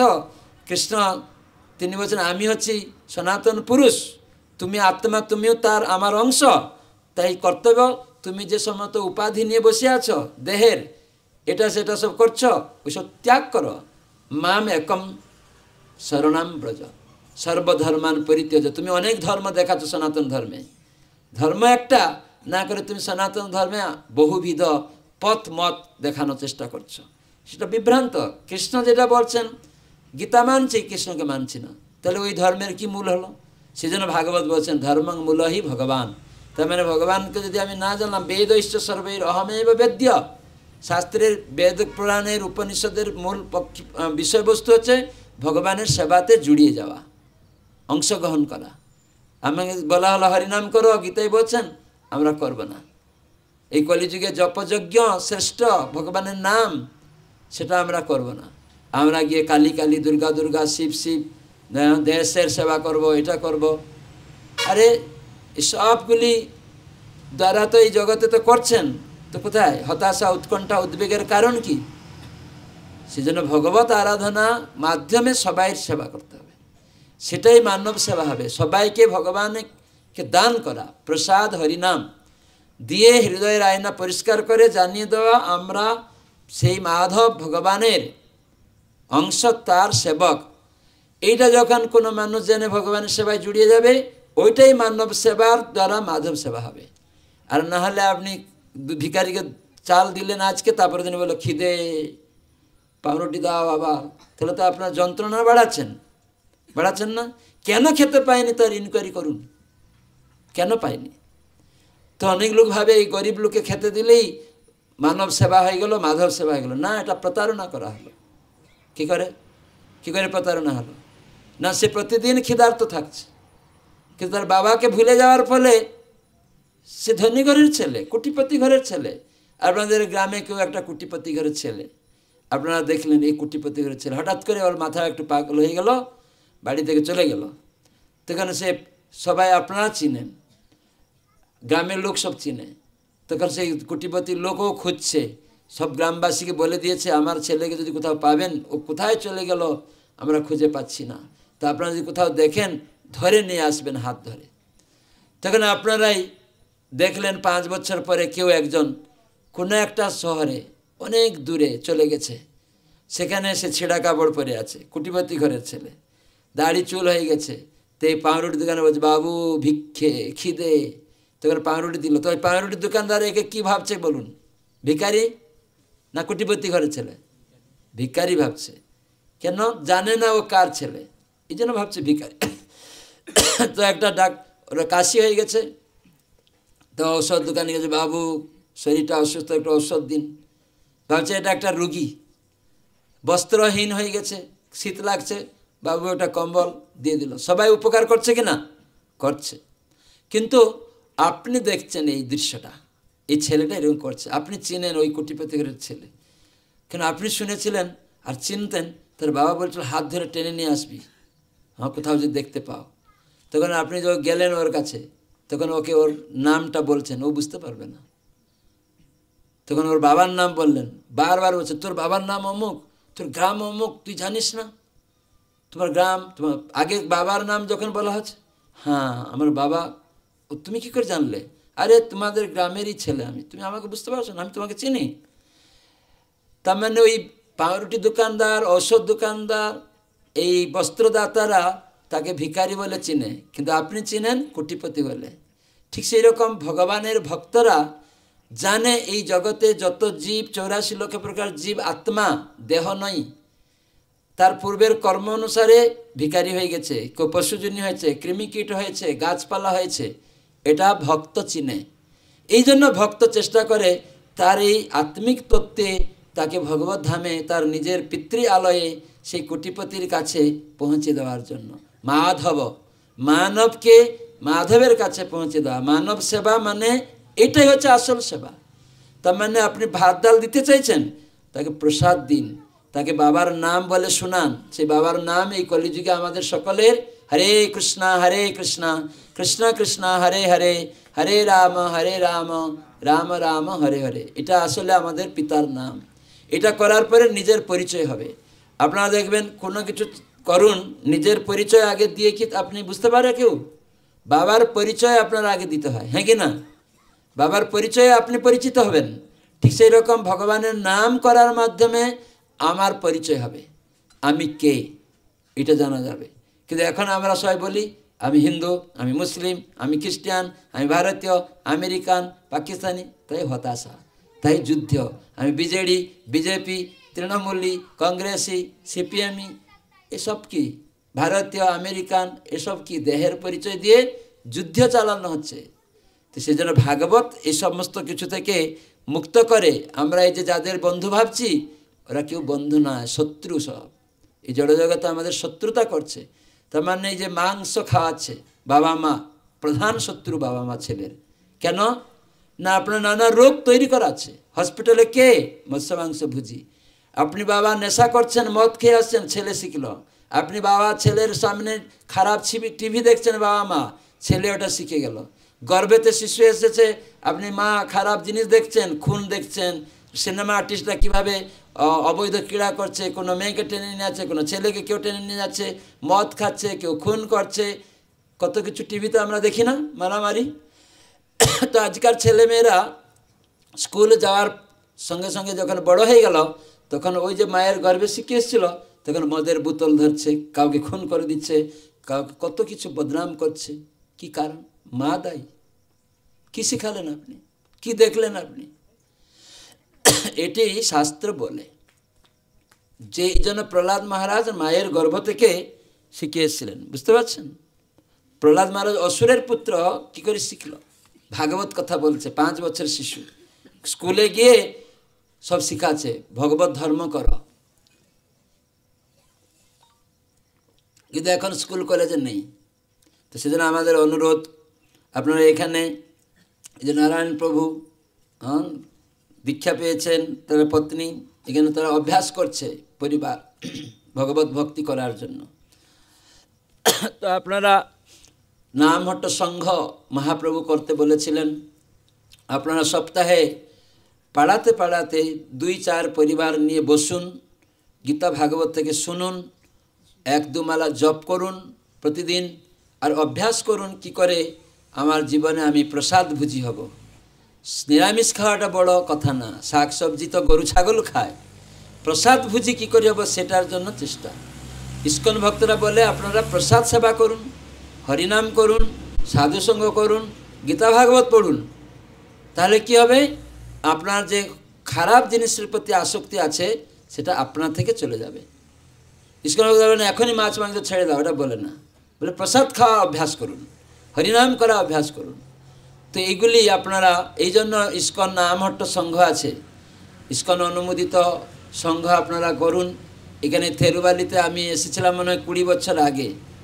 20 বছর আগে। তোমার কত বয়স এখন? 18। তো তুমি দেখো নি তবে? দেখেনি।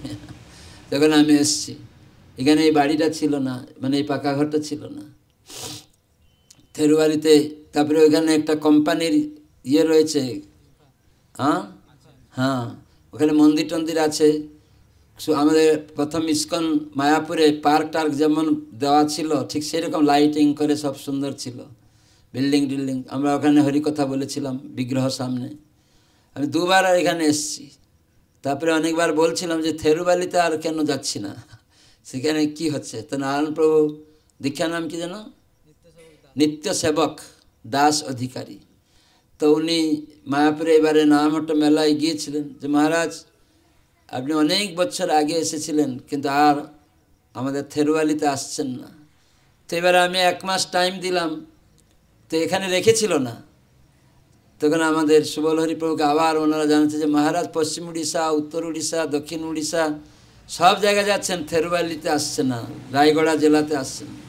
কারণ ওরা আবার কয়েকটা ক্যান্সেল করে অন্য জেলা থেকে এখানে 2 দিন রায়গড়া জেলায় রাখছে থেরুবালিতে। তা আপনাদের মতো ভক্ত শ্রদ্ধাবান আপনারা ভক্ত সবাই, তো আমরা প্রার্থনা করব আপনাদের কাছে, আপনারা সপ্তাহে 1 দিন করে বসুন, পাড়াতে পাড়াতে 2-4 ফ্যামিলি নিয়ে। আজকে আপনার ফ্যামিলিতে বসলো, পরের রবিবারে ওই আর যে সদস্য ছিল সেই ফ্যামিলিতে হবে। এর প্রতি রবিবার বা আপনাদের টাইম, যে দিন, যে বার, যে সময় সেরকম নির্ণয় করবেন, যে একটা গ্রুপ করুন সাধু সঙ্গের জন্য। তাকে বলে নামহট্ট সংঘ। নিত্যানন্দ প্রভু বলেছিলেন যেখানে ভগবানের নামের কলিযুগের মন্ত্র কলিযুগে ধর্ম নাম সংকীর্তন আদান প্রদানের জন্য। হাট মানে কি? হাতে কি হয়? আদান প্রদান হয়।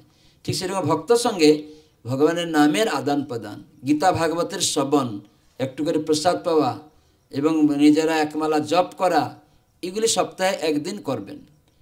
এটা পাড়াতে পাড়াতে। আর নিজের বাড়িতে দৈনিক করবেন। ছেলে মেয়েকে নিয়ে তুলসীর সামনে, এরকম ওনাদের বাড়িতে দেখুন সবাইকে বিগ্রহ রাখতে হবে না, কেন রাধাকৃষ্ণ ছবি, অর্চা বিগ্রহের ছবি, পঞ্চতত্ত্ব পরম্পরা তুলসী আছে। আমাদের পরম্পরা সূত্রে ভগবত তত্ত্ব জ্ঞান অর্জন করতে হয়, নিজে করা যাবে না। একটা হচ্ছে আরোহ পন্থা, একটা হচ্ছে অবরোহ পন্থা। যেন মহাপ্রভু অবরোহ পন্থাটা শ্রেষ্ঠ, যার দ্বারা কৃষ্ণ ভক্তি লাভ হবে এবং আমরা ভগবানকে প্রাপ্ত হব, সেটা অবরোহ পন্থা। আরোহ পন্থায় এই ভগবত তত্ত্ব জ্ঞান বোঝা যায় না, সেটাতে মানে ভগবানকে লাভ করতে পারবে না। যেমন প্রভুপাদ উদাহরণ দিয়েছেন, একটা আম পেকে গেছে গাছে, আম ডালে উপরে রয়েছে, তা আপনি যদি সেটা উপর থেকে তুলে ফেলে দেন নিচে, ডাইরেক্ট ফেলে দেন, কি অস্তিত্ব থাকবে? পাকা আমটা একদম থিতড়ে মাটিতে মিশেই যাবে। খাওয়া যাবে? ওটা স্বাদ পাওয়া যাবে? পাওয়া যাবে না। কিন্তু ওই আমটা একজন উপর থেকে পাড়লো, তারপরে নিচে আরেক ডালে একজন বসে তার হাতে দিয়ে দিল, আর নিচে ডালে আরেকজন বসে তার হাতে দিল, মাটিতে একজন দাঁড়িয়ে আছে তার হাত পেড়ে নিয়ে নিল, তখন সেই আমটা যেমন ছিল তেমনি নেমে এলো। তো এই ভগবত গীতা ভাগবতের জ্ঞানটা এইরকম পরম্পরা সূত্রে আমাদেরকে গ্রহণ করতে হয়।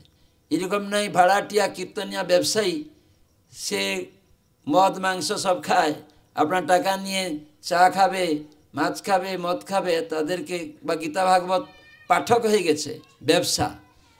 সে যে চা মাছ খায় নাও খায়, কিন্তু ভাগবত কথা বলে ব্যবসা করতে নেই যে আমার এত টাকা কন্ডিশন না, 7 দিন ভাগবত বলবো আমাকে 1 লক্ষ টাকা দিতে হবে। এখানকার সব বক্তা উড়িষ্যায় দেখছি, তো এত না হলে পাঠ করবে না। আমি যেমন পশ্চিম উড়িষ্যায় কোথায় কালী মেলাতে গিয়েছিলাম, ওখানে একবার একটা এই উড়িষ্যারই ছেলে মেয়ে, ভাই বাবা, তারা একটা গ্রুপ করে ভাগবত কথা বলে। মেয়েটা দেখতে সুন্দর, গায়িকা, বৃন্দাবনে থাকে, সবাইকে বলে আমরা ব্রজবাসী, বৃন্দাবনবাসী, কিন্তু উড়িয়ার লোক, হিন্দিতে কথা ক্লাস দিচ্ছে, উড়িয়ায় দিচ্ছে না, কিন্তু ধরা পড়ে গেছে যে ও উড়িয়ার লোক ছিল। তো যাই হোক, কিন্তু ওরা সেই সময়, আমি আজ থেকে প্রায় 20 বছর আগের কথা, আরও বেশি আগে বলছি, তখন ওরা ভাগবত বক্তা দিবে। তা আমাদের একটা ভক্তের বাড়িতে, দীক্ষিত ইস্কন ভক্তের বাড়িতে গ্রামের লোকেরা রেখেছিল, কেন বক্তা মানে ভক্ত। তো ওরা বলছে চা দিচ্ছে না কেন আমাদের, তখন ইস্কন ভক্ত তো চা খায় না, কেন ওখানে নিকোটিন কফিন আছে, ব্রিটিশরা বিনা পয়সায় খাওয়াইছে। এখন ব্রিটিশদের মুখ থেকে প্রভুপাদ ছাড়িয়ে দিয়েছেন পান, সিগারেট, মদ, গাঞ্জা। ব্রিটিশ যখন শাসন করছিল আমাদের দেশ থেকে অনেক কিছু নিয়ে গেছে, ধনরত্ন, কিন্তু প্রভুপাদ 1965 সালে গিয়ে ব্রিটিশদের বলেন, তোমরা অনেক কিছু নিয়ে এসেছিলে চুরি করে, জোর জবরদস্তি করে, একটা জিনিস নিয়ে আসনি, আমি যেচে ভারত থেকে এসেছি দিতে, সেটা হচ্ছে কৃষ্ণ ভক্তি, গীতা ভাগবতের জ্ঞান। এটা তোমরা চুরি করতে পারো নি, আমি ওইটা দিতে এসেছি স্বেচ্ছায় দান করতে, তোমরা গ্রহণ করো। তাই এখন দেখবেন ব্রিটিশ পার্লামেন্ট হাউসের মধ্যে আমাদের রাধানাথ স্বামী মহারাজ গিয়ে ভাগবত কথা বলছেন। এখনও ভক্তরা গিয়ে কীর্তন করে, আমাদের পার্লামেন্টে খাইতে দেবে? খাইতে দিবে না। কত রকম দল এসে হরিনাম কেন এখানে হবে? হরিনামটা যে সমস্ত জীবের জন্য সেটা জানে না। জীব যে আত্মা, হিন্দু নয়, মুসলিম নয়, খ্রিস্টান নয়, এটা যে আল্লাহর নাম, গডের নাম, ভগবানের নাম, বুঝতে পারবে না, অথচ মন্ত্রী হয়ে যাবে। এটা হচ্ছে অল্প বুদ্ধি লোকেরাই মন্ত্রী হয় এবং তারা বুঝতে পারে না যে ভগবত তত্ত্ব জ্ঞান না থাকার ফলে সমাজে হতাশা, উৎকণ্ঠা, উদ্বেগ। তো সেজন্য আমার ভিক্ষা, আপনার বাড়িতেই ছেলে মেয়েকে নিয়ে কমপক্ষে প্রতিদিন আধা ঘন্টা একমালা জপ করবেন, শুনে শুনে তুলসীকে রেখে। কীরকম জপ করবেন? হরে কৃষ্ণ, সবাই বলুন, হরে কৃষ্ণ কৃষ্ণ কৃষ্ণ হরে হরে, হরে রাম রাম রাম হরে। শুনে শুনে বলতে, মানে জুড়ে বলতে হবে। ছেলে মেয়েকে নিয়ে বলবেন যেটা কি সবাই শুনতে পাবে। কেন না, আমাদের মন চঞ্চল, আপনার ছেলে মেয়ে চঞ্চল। যদি স্থির করতে চান, এটা 100% গ্যারেন্টি, তুলসীর সামনে বসে প্রত্যেক দিন 108 বার শুনবেন সবাই। হরে, সবাই বলুন হরে কৃষ্ণা কৃষ্ণা কৃষ্ণা হরে হরে। আবার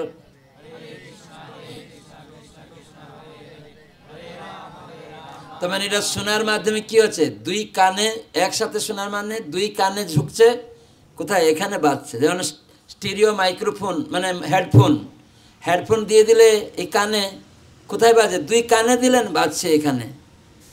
ঠিক সেই রকম ভক্ত সঙ্গে যখন একসাথে ছেলে মেয়ে নিয়ে বৌমা সবাইকে নিয়ে হরে কৃষ্ণ একসাথে উচ্চারণ করবেন, ধ্বনিত হবে দুই কান দিয়ে ঢুকে এখানে মনে।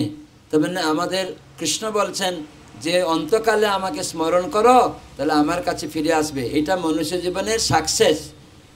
তোমার উদ্দেশ্য সফল হবে তুমি যদি আমাকে স্মরণ করতে পারো। তাই আমরা শতবাধা গঞ্জনা লাঞ্ছনা বিপদেও পূর্বের কর্ম যাই আসুক না কেন সেজন্য আমাদের আস্থা রাখতে নেই সমস্ত কোনো অনিত্য বস্তুতে। কুলশেখর সম্রাট বললেন ন আস্থা ধর্মে ন চ বসুনিচয়ে নৈব কাম উপভোগে। আমরা ইন্দ্রিয় সুখের প্রতি আসক্ত রয়েছে কাম উপভোগ করতে, সেটা আস্থা রাখবেন না, ওটা অনিত্য, আপনাকে দুঃখের কারণ। আপনি যে ধন সম্পদের প্রতি আস্থা রাখছেন ও আমাকে বাঁচাবে, ওটা আস্থা রাখবেন না, ওটা আপনার দুঃখের কারণ। নরেন্দ্র মোদী এসে যখন টাকা রেখেছিল সবাই ব্যান্ড করে দিল ওই টাকাগুলি, কি হলো, দুঃখের কারণ নয়? তার মানে এটাকে আমি আস্থা রাখবো কেন? আমার পূর্ব কর্ম অনুসারে দুঃখ যেমন আমি চাই না পাই, তেমনি সুখটাও আমার পূর্ব কর্ম অনুসারে কাল মানে সময় আসবে, পূর্বের কর্ম সংগঠিত হবে, আমি সেটা পাবো। আর যদি না থাকে পাবো না, শত চেষ্টা করে। আপনি শত চেষ্টা করে পড়েই একদম পিএইচডি ডক্টরেট করে আপনি চাকরির যোগ্যতা পেয়েও আপনি চাকরি পাবেন না। অনেকে পাচ্ছে না, টাকা দিয়েও পাচ্ছে না। আবার গরিব লোক টাকা দিতে পারছে না, পাস করে বসে আছে, কিছু লাভ নেই। কেন? কর্মনা দৈব নেত্রেণ জন্তুর দেহ উপপতয়ে। এই জিনিসটাকে জানুন, কিন্তু ভগবত ভজন করুন। বাধা আসবে, গঞ্জনা আসবে, লাঞ্ছনা আসবে, ছাড়বেন না। যেমন গরমকাল এলে আপনারা কি রান্না বান্না মায়েরা ছেড়ে দেন? গরম আসছে, এত কষ্ট, রান্না করা থাক, তোদের আমি খাওয়াতে পারবো না, এরকম বলেন নাকি? কোনো মা বলে না। শীত এসছে বলে আপনারা কি বাড়ি ছেড়ে চলে যাচ্ছেন? এত ঠান্ডা, এইসব বাড়ি ছেড়ে থাকা যাবে না, চলে যাই, ছেড়ে চলে যান নাকি? তার জন্য প্রয়াস করছেন কম্বল, তার জন্য কান্থা, তার জন্য সোয়েটার চাদর ব্যবহার করছেন, সেখানে বুদ্ধি খাটাচ্ছি। আর এই কলিযুগের নানা দোষ সমুদ্রের মতো সমস্যা দেখি, এত সমস্যা, এইসব ভগবত আরাধনা টনা এইসব করা যাবে না, ছেলে মেয়েদের সাথে আমার এই সেই, আমি এইসব হরিনাম করতে পারছি না, আমার খাদ্য আমি ভিখারি খেতে পাচ্ছি না, এইসব ভগবান করলে কি হবে, এরকম বললে অজুহাত দিয়ে বঞ্চিত হয়ে যাচ্ছে। তো সেজন্য বুদ্ধিমান হন। সেজন্য ভাগবত এরকম আমাদেরকে বলছে যে ভাগবত হচ্ছে আমাদের সর্বদা বন্ধু, আমাদের সঙ্গী, আমাদের উপদেশক গুরু, আমাদের মহাধন। এই টাকা পয়সা মহাধন নয়, এবং আমাদের নিস্তারক, আমাকে উদ্ধার করবে, এবং আমার ভাগ্য সেটি, আর মদ আনন্দ, যে আনন্দ চাইছি সেটি পাবেন। তো সেজন্য ভাগবত সঙ্গ ভক্ত সঙ্গে করবেন। এই জন্য ভাগবত মাহাত্ম্য স্তোত্র, মহিমা স্তোত্র সনাতন গোস্বামী এভাবে আমাদের বলছেন। তো সেজন্য আমাদের আরাধ্য ভগবান, তার চরণে আমাদের আশ্রয় নিতে হবে। তো সেজন্য ভাগবতে একটা শ্লোক আমরা পড়ে শেষ করে দেব। সবাই বলবেন, বলুন, সবাই পুংসাম পরো ধর্ম যত ভক্তির অধোক্ষজে অহিতুক্য প্রতিহতা জয়াত্মা সুপ্রসিদ্ধতি। এখানে ভাগবত পুরাণ প্রথম স্কন্ধের 2য় অধ্যায় দিব্য জ্ঞান মানে দিব্য ভাব এবং দিব্য সেবা বিষয়বস্তুতে 6 নম্বর শ্লোক এইটি বলা হয়েছে। সবাই বলবেন, সমস্ত মানুষের পরম ধর্ম হচ্ছে সেই ধর্ম যার দ্বারা ইন্দ্রিয়জাত জ্ঞানের অতীত শ্রীকৃষ্ণে অহিতুকী এবং অপ্রতিহতা ভক্তি লাভ করা যায়। সেই ভক্তির ফলে অনর্থ নিবৃত্তি হয়ে আত্মা যথার্থ প্রসন্নতা লাভ করে। এই যে আমরা প্রসন্ন হতে চাই, কোটি কোটি টাকা আছে অনেকের, প্রসন্ন নেই। সুন্দর স্ত্রী আছে, সুন্দর স্বামী আছে, ভালো চাকরি আছে, ভালো ব্যবসা আছে, অনেক আত্মীয় স্বজন আছে, কিন্তু কোনো সুখ নেই, প্রসন্ন নেই। কেন নেই? আপনি তো ভাবছেন টাকা থাকলে, সুন্দর স্ত্রী থাকলে, ভালো স্বামী থাকলে, ভালো ব্যবসা থাকলে, চাকরি থাকলে, এসব অনেকের আছে, জিজ্ঞাসা করে নিন। সর্বদা হতাশা, উৎকণ্ঠা, উদ্বেগের, তো প্রসন্ন হবেন কি করে? এখানে তো বলেছেন কৃষ্ণ, যিনি আমাদেরকে সৃষ্টি করেছেন তিনি তো ম্যানুয়াল বুকে লিখে দিয়েছেন এই দেহটা কীরকম প্রসন্ন হবে। তোমার আত্মা প্রসন্ন কী করে হবে? দেহ আত্মা দুটাই প্রসন্ন হবে। কখন? না, যখন সমস্ত ধর্মের যে শ্রেষ্ঠ ধর্ম প্রত্যেকটা মানুষের বলা হয়েছে, এখানে সমস্ত মানুষের পরম ধর্ম, সেই পরম ধর্ম হচ্ছে কি না আমাদের ইন্দ্রিয়জাত জ্ঞানের অতীত, আমাদের ইন্দ্রিয়জাত জ্ঞানের অতীত। তার মানে ইন্দ্রিয় দিয়ে আমরা স্কুল কলেজে পড়েছি, যতটুকু আমরা দেখি চোখে ইন্দ্রিয় জ্ঞানটা কি, লাইট অফ হয়ে গেলে সব গ্লুম। তাহলে ইন্দ্রিয়জাত জ্ঞান দিয়ে আমরা সব বুঝতে পারবো? তার মানে আমার সব ইন্দ্রিয়গুলি অপূর্ণ। সেজন্য ভগবান হচ্ছেন এই ইন্দ্রিয় জ্ঞানের ঊর্ধ্বে। তো কেউ বলে আমি ভগবানকে দেখবো, আরে এখন লাইট অফ হয়ে গেলে তোমার হাতটা দেখতে পাবে না, তোমার পাশে কে বসে আছে দেখতে পাবে না, তাহলে ভগবানকে তুমি কী করে দেখবে? তিনি তো তোমার জ্ঞানের ঊর্ধ্বে। কেন? তোমার জ্ঞানটা সীমিত কত পর্যন্ত? অ থেকে ক্ষ, এ থেকে জেড। আর ভগবানকে এখানে বলা হলো অধোক্ষজ। অধোক্ষজ, ভক্তির অধোক্ষজ। অধোক্ষজ মানে ইন্দ্রিয় জ্ঞানের ঊর্ধ্বে। তার মানে এই অ থেকে ক্ষ সীমিত জ্ঞান নয়, এ থেকে জেড এই সীমিত জ্ঞান নয়, তার ঊর্ধ্বে যিনি, তিনি হলেন ভগবান। তো তাকে কি করে দেখতে হবে? তার মানে আমাকে তার সম্বন্ধে জেনে পবিত্র হলে আমি যখন ইন্দ্রিয় জ্ঞানের ঊর্ধ্বে আসবো, যে না আমার ইন্দ্রিয়গুলি অপূর্ণ, যখন পবিত্র হবে ইন্দ্রিয়, তো পবিত্র কি করে হবে? পবিত্র ব্যক্তিকে দেখলে পবিত্র হবেন।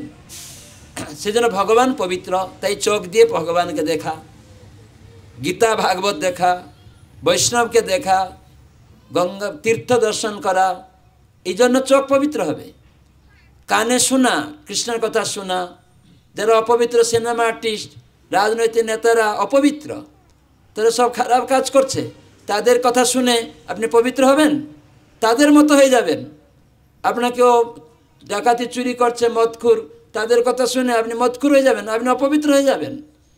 তো সেজন্য যে পবিত্র, ভগবান পবিত্র, তার নাম পবিত্র, তার কথা পবিত্র, তার প্রসাদ পবিত্র, তার ধাম পবিত্র, তার ভক্ত পবিত্র। তাই তাকে পেতে গেলে তার ভক্তর সঙ্গেই এই পবিত্র জিনিস পেয়ে আমি একদিন পবিত্র হয়ে যাব। তখন আমার এই চোখটা শুদ্ধ হয়ে যাবে, তখন এই জগতের সব কিছু মনে হবে এগুলি কেন আমি দেখছি, এগুলি দেখে আমি শুধু সময় নষ্ট করছি। অনেক কিছু খাচ্ছি, মনে হবে কৃষ্ণ প্রসাদ ছাড়া আর কিছু খাবো না। তখন আপনার থেকেই শুরু হয়ে যাবে যদি পবিত্র সঙ্গ করে। এই জন্য অহিতুকি ভক্তি। অনেক লোক কি করে, ধর্ম করতে আমাকে বলছেন কি পাবো, কিন্তু এখানে বলা হলো পরম ধর্ম মানুষের কি না, ভগবান যে জ্ঞানের অতীত, আমাদের জড়জাগতিক জ্ঞানের ঊর্ধ্বে যে ভগবান, তাকে যদি তুমি জানতে চাও তাহলে অহিতুকি ভক্তি করতে হবে। অহিতুকি মানে কোনো কামনা বাসনা নিয়ে ভক্তি করলে হবে না, আমাকে এটা দাও সেটা দাও এই করে তুমি ভগবানকে পাবে না। সেই জন্য মহাপ্রভু এসে শিখালেন, ন ধনম ন জনং ন সুন্দরী, ধন জন यार কবিতা সুন্দরী, বলিব না চাহি দেহ সুখ করি, জন্মে জন্মে দাও ওহে গৌর হরি, অহিতুকি ভক্তি চরণে তোমার। এই ভক্তিবিনোদ ঠাকুর গৃহস্থ, উনি আমাদের আচার্য মহাজন সপ্তম গোস্বামী। ব্রিটিশের সময় উনি ডেপুটি ম্যাজিস্ট্রেট, 2 মিনিটে একটা করে বিচার শেষ করতেন। এইরকম ভক্ত, ভাগবত জ্ঞান, গীতা ভাগবতের জ্ঞান গান আকারে দিচ্ছেন। মহাপ্রভুর এই সংস্কৃত শ্লোকে উনি এইভাবে গান আকারে করলেন বাংলায়। তো সেই জন্য জগন্নাথের অষ্টকমে রয়েছে, নবৈ যাচে রাজ্যম ন চ কনক মাণিক্য বিভবম, ন যাচ হম রম্যম সকল জনকাম্যম বরবধূম, সদা কালে কালে প্রমথপতিনা গীত চরিত, জগন্নাথ স্বামী নয়ন পথগামী ভব তুমি। জগন্নাথের কাছে প্রার্থনা করছে ভক্তরা, কি আমি রাজ্য চাই না, নবৈ যাচে রাজ্যম নচ কনক মাণিক্য বৈভবম, আমরা সবাই সোনা দানা এইসব চাইছি না, ভক্ত বলছে না আমি এসব চাই না। তাহলে কি চাইছেন? যে কেবল জন্মে জন্মে তোমার অহেতুকি ভক্তি, আর সেটাই হচ্ছে ধর্ম, পরম ধর্ম মানব সমাজের। মানব, ওখানে বলা হলো না সবাই হিন্দু বলা হয়নি, সবাই মুসলিম বলা হয়নি, সবাই ভারতীয় বলা হয়নি, শাস্ত্র এটি বলবে না। সেজন্য ভগবত তত্ত্বজ্ঞান গীতা ভাগবত থেকে কৃষ্ণ ভক্তি শিখতে হবে। ইস্কনের দ্বিতীয় উদ্দেশ্য কৃষ্ণ ভক্তি। কিভাবে প্রচার করবে ইস্কন? না গীতা ভাগবতের প্রমাণ দ্বারা। তো সেজন্য ভাগবত বলছে যে হিন্দু মুসলমান কয়ে বলে, ইস্কন বলছে না।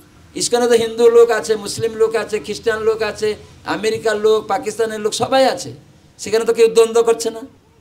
কেন? তারা জেনে গেছে আমরা প্রত্যেক মানুষ, আমাদের পরম ধর্ম হচ্ছে সেই জগন্নাথ কৃষ্ণের নাম, তার সেবা, তাতে যুক্ত হওয়া। তিনি আল্লাহ গড ভগবান নামে পরিচিতি, তার নাম কৃষ্ণ। কেন আল্লাহ গড নামে পরিচিতি? না গড শব্দের অর্থ যিনি সৃষ্টিকর্তা, পালনকর্তা, ধ্বংসকর্তা। জিতে জেনারেটর, ওতে অপারেটর, ডিতে ডেস্ট্রয়ার। এই জন্য গড বলে, এই জন্য আল্লাহ বলে, এই জন্য ভগবান বলে। সৃষ্টিকর্তা, পালনকর্তা, ধ্বংসকর্তা। প্রত্যেকটা শাস্ত্রের তো সেই ব্যক্তির নাম কি?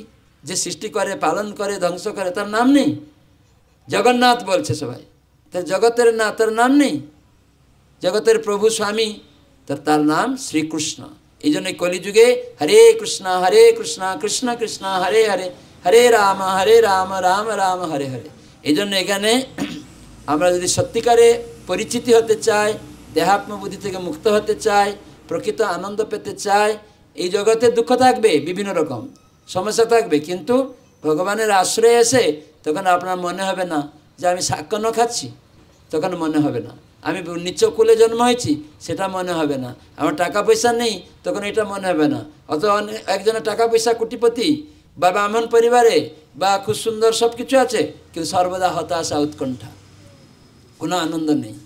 এই শাকন্য পেয়ে ভগবান তোমার এইসব জিনিস তুমি গ্রহণ করো, শাকন্য পাচ্ছে দিয়ে দিচ্ছে। সেই জন্য ইস্কনে এইরকম বিভিন্ন গরিব, ধনী, শিক্ষিত, অশিক্ষিত, মহিলা, পুরুষ সবাই আছে। একটি ভাব কি? আমরা কৃষ্ণের তার সেবা করব, বেশ। তখন আর দেহাত্ম বুদ্ধিতে দ্বন্দ্ব নেই। হিন্দু লোক, এ মুসলিম লোক, এ খ্রিস্টান, এ আমেরিকান, এ ধনী, এ গরিব, এ শিক্ষিত, অশিক্ষিত, এই ভাব মুক্ত হয় যখন কেউ হরিনাম করবে, প্রসাদ খাবে সাধুর সঙ্গে। এই জন্য নামহট্ট সঙ্গের এটা হচ্ছে আসল উদ্দেশ্য। বলো কৃষ্ণ, সবাই হরিনাম করবে, আদান প্রদান। ভজ কৃষ্ণ, সবাই ওখান থেকে নিজের স্বরূপ জানবে, হরিনাম করে আমি দেহ নই, হ্যাঁ আমরা ভগবানের। তাই সবাই সেবা শিখবে। ভজ মানে ভজন, মানে কি না চাকরি, ব্যবসা, চাষবাস, খাওয়া দাওয়া সব কিছু ইন্দ্রিয় দিয়ে ভগবানের সেবা করব। করো কৃষ্ণ শিক্ষা। কোথা থেকে? গীতা ভাগবত থেকে। কর্তব্য অকর্তব্য নির্ণয় করুন, জানুন এই যন্ত্রের অপারেটিং করতে, তাহলে আনন্দ হবে। এই জন্য আপনারা বাড়িতে করবেন প্রতিদিন ছেলেমেয়েদের নিয়ে। ক্রমে ক্রমে একদিন দেখবেন আপনার মাছ মাংস চলে গেছে, রোগ থেকে আপনি অনেক মুক্ত হচ্ছেন। ভোরে উঠে স্নান করছেন, অ্যান্টিবায়োটিক তৈরি হচ্ছে, মঙ্গলারতি করছেন, দেখবেন আস্তে আস্তে আপনার মধ্যে সেই প্রসন্নতা আসবে, আনন্দ হবে। এনারা বাড়িতে কখন ওঠেন? হ্যাঁ, 4টায় উঠে যায়। এখন সূর্য উদয় হচ্ছে কখন? প্রায় 6টা। তাহলে 2 ঘন্টা আগে, সূর্য উদয়ের 2 ঘন্টা আগে উঠে যাচ্ছে। ব্রহ্ম মুহূর্ত হচ্ছে 4:36 থেকে। তার মানে শাস্ত্র বলে ব্রহ্ম মুহূর্তে উঠে যেতে। কেন? সে সময় পবিত্র সময়। সে সময় উঠে স্নান করে নিলে আপনার অ্যান্টিবায়োটিক তৈরি হবে। আপনি অ্যান্টিবায়োটিক কিনে কিনে খাচ্ছেন, আবার নতুন রোগ হচ্ছে। কিন্তু আপনি অ্যান্টিবায়োটিক রোগ প্রতিষেধক ক্ষমতা বাড়াবেন যদি ভোরে উঠে ঠান্ডা জলে স্নান। ঠান্ডা জলে মানে জাড়ে নয়, এই যে শীত পড়ে গেলে একদম জাড় হয়ে যায়, যেমন গরমকালে যে নর্মাল জল ওই রকম করে নেবেন। গরমে স্নান করলে রোগ হবে, এটাও জেনে রাখুন। যদি উষ্ণতা ভাব থাকে শরীরে দিবেন, আপনাকে ঠান্ডা, কাশি, বিভিন্ন রকম রোগ হবে। এই জন্য মাঝে মাঝে দেখবেন ঠান্ডা গরম পড়ে গেলে হাওয়াতে সঙ্গে সঙ্গে কেমন হয়ে যায় না? ঠিক সেরকম আমাদের শরীরটা ভগবান কীভাবে তৈরি করেছেন সেসব শিখতে হবে। ঘুরে ওঠাটা আর স্নান করাটা, যেন আমাদের মায়াপুরে ভক্তরা তো 3টায় উঠে যায়, কেউ 2:30টায় উঠে যায়। উঠেই আগে স্নান করে, তখন জপ করে মুখ হাত ধুয়ে। এই হরিনাম যে কোনো সময় করা যাবে, সূচি অসুচি বিচার নেই। সেজন্য আপনারা হরে কৃষ্ণ মন্ত্র সূচি অসুচি বিচার না করেই করবেন। কেন শাস্ত্রে বলে আপনারা যখন বিয়ে হয়েছে, কারো শ্রাদ্ধ হয়, মন্ত্র ব্রাহ্মণ বলে ওম অপবিত্র পবিত্র বা, তার মানে এখানে কী বলা হলো? অপবিত্র পবিত্র বা সর্বাবস্থায় গত পিবা, তার মানে যে কোনো অবস্থায় পুণ্ডরিক আক্ষ। পুণ্ডরিক মানে কি কে জানে? পুণ্ডরিক মানে স্কুলে পড়ো সবাই, পুণ্ডরিক শব্দের অর্থ কি? পুণ্ডরিক মানে পদ্ম। কি? পদ্ম। সেজন্য বলছে ওম পুণ্ডরিক আক্ষ। পুণ্ডরিক মানে পদ্ম চক্ষু যার, সেজন্য মানে পদ্মনয়ন, পদ্ম পলাশ লোচন, এই জন্য পুণ্ডরিক অক্ষ। সেই পুণ্ডরিকাক্ষের যে নাম কি, সেটা সেই পদ্মচক্ষু ভগবানের নাম কি? হরে কৃষ্ণ কৃষ্ণ কৃষ্ণ হরে হরে, হরে রাম রাম রাম হরে হরে। তার মানে ব্রাহ্মণ শিখাতে চাইছে, তখন ও হরিনাম বলে না, শ্রী বিষ্ণু শ্রী বিষ্ণু শ্রী বিষ্ণু বলে, জল ছিটায় না। তার মানে কি আপনি পবিত্র অপবিত্র যে কোনো অবস্থায় ভগবানের নাম করার যোগ্য। কেউ মারা গেলে, বাচ্চা হলে, যাই কিছু হোক না কেন, অসুচি সূচি ভক্তের নেই হরিনাম করার জন্য। মুখে হরে কৃষ্ণ মন্ত্র বলা সবাইয়ের অধিকার আছে। আর এটার দ্বারা আপনি কী হবে? সম্পূর্ণ পবিত্র হয়ে যাবেন। এখন আপনি অপবিত্র আছেন বলে মনে করবেন যে না আমরা তো অপবিত্র, ভগবানের নাম করতে পারবো নাকি? তাহলে কীভাবে পবিত্র হবেন ভগবান নাম করার জন্য বলুন? তাহলে কোনো আছে? তাহলে অজুহাত দেখালে হবে না।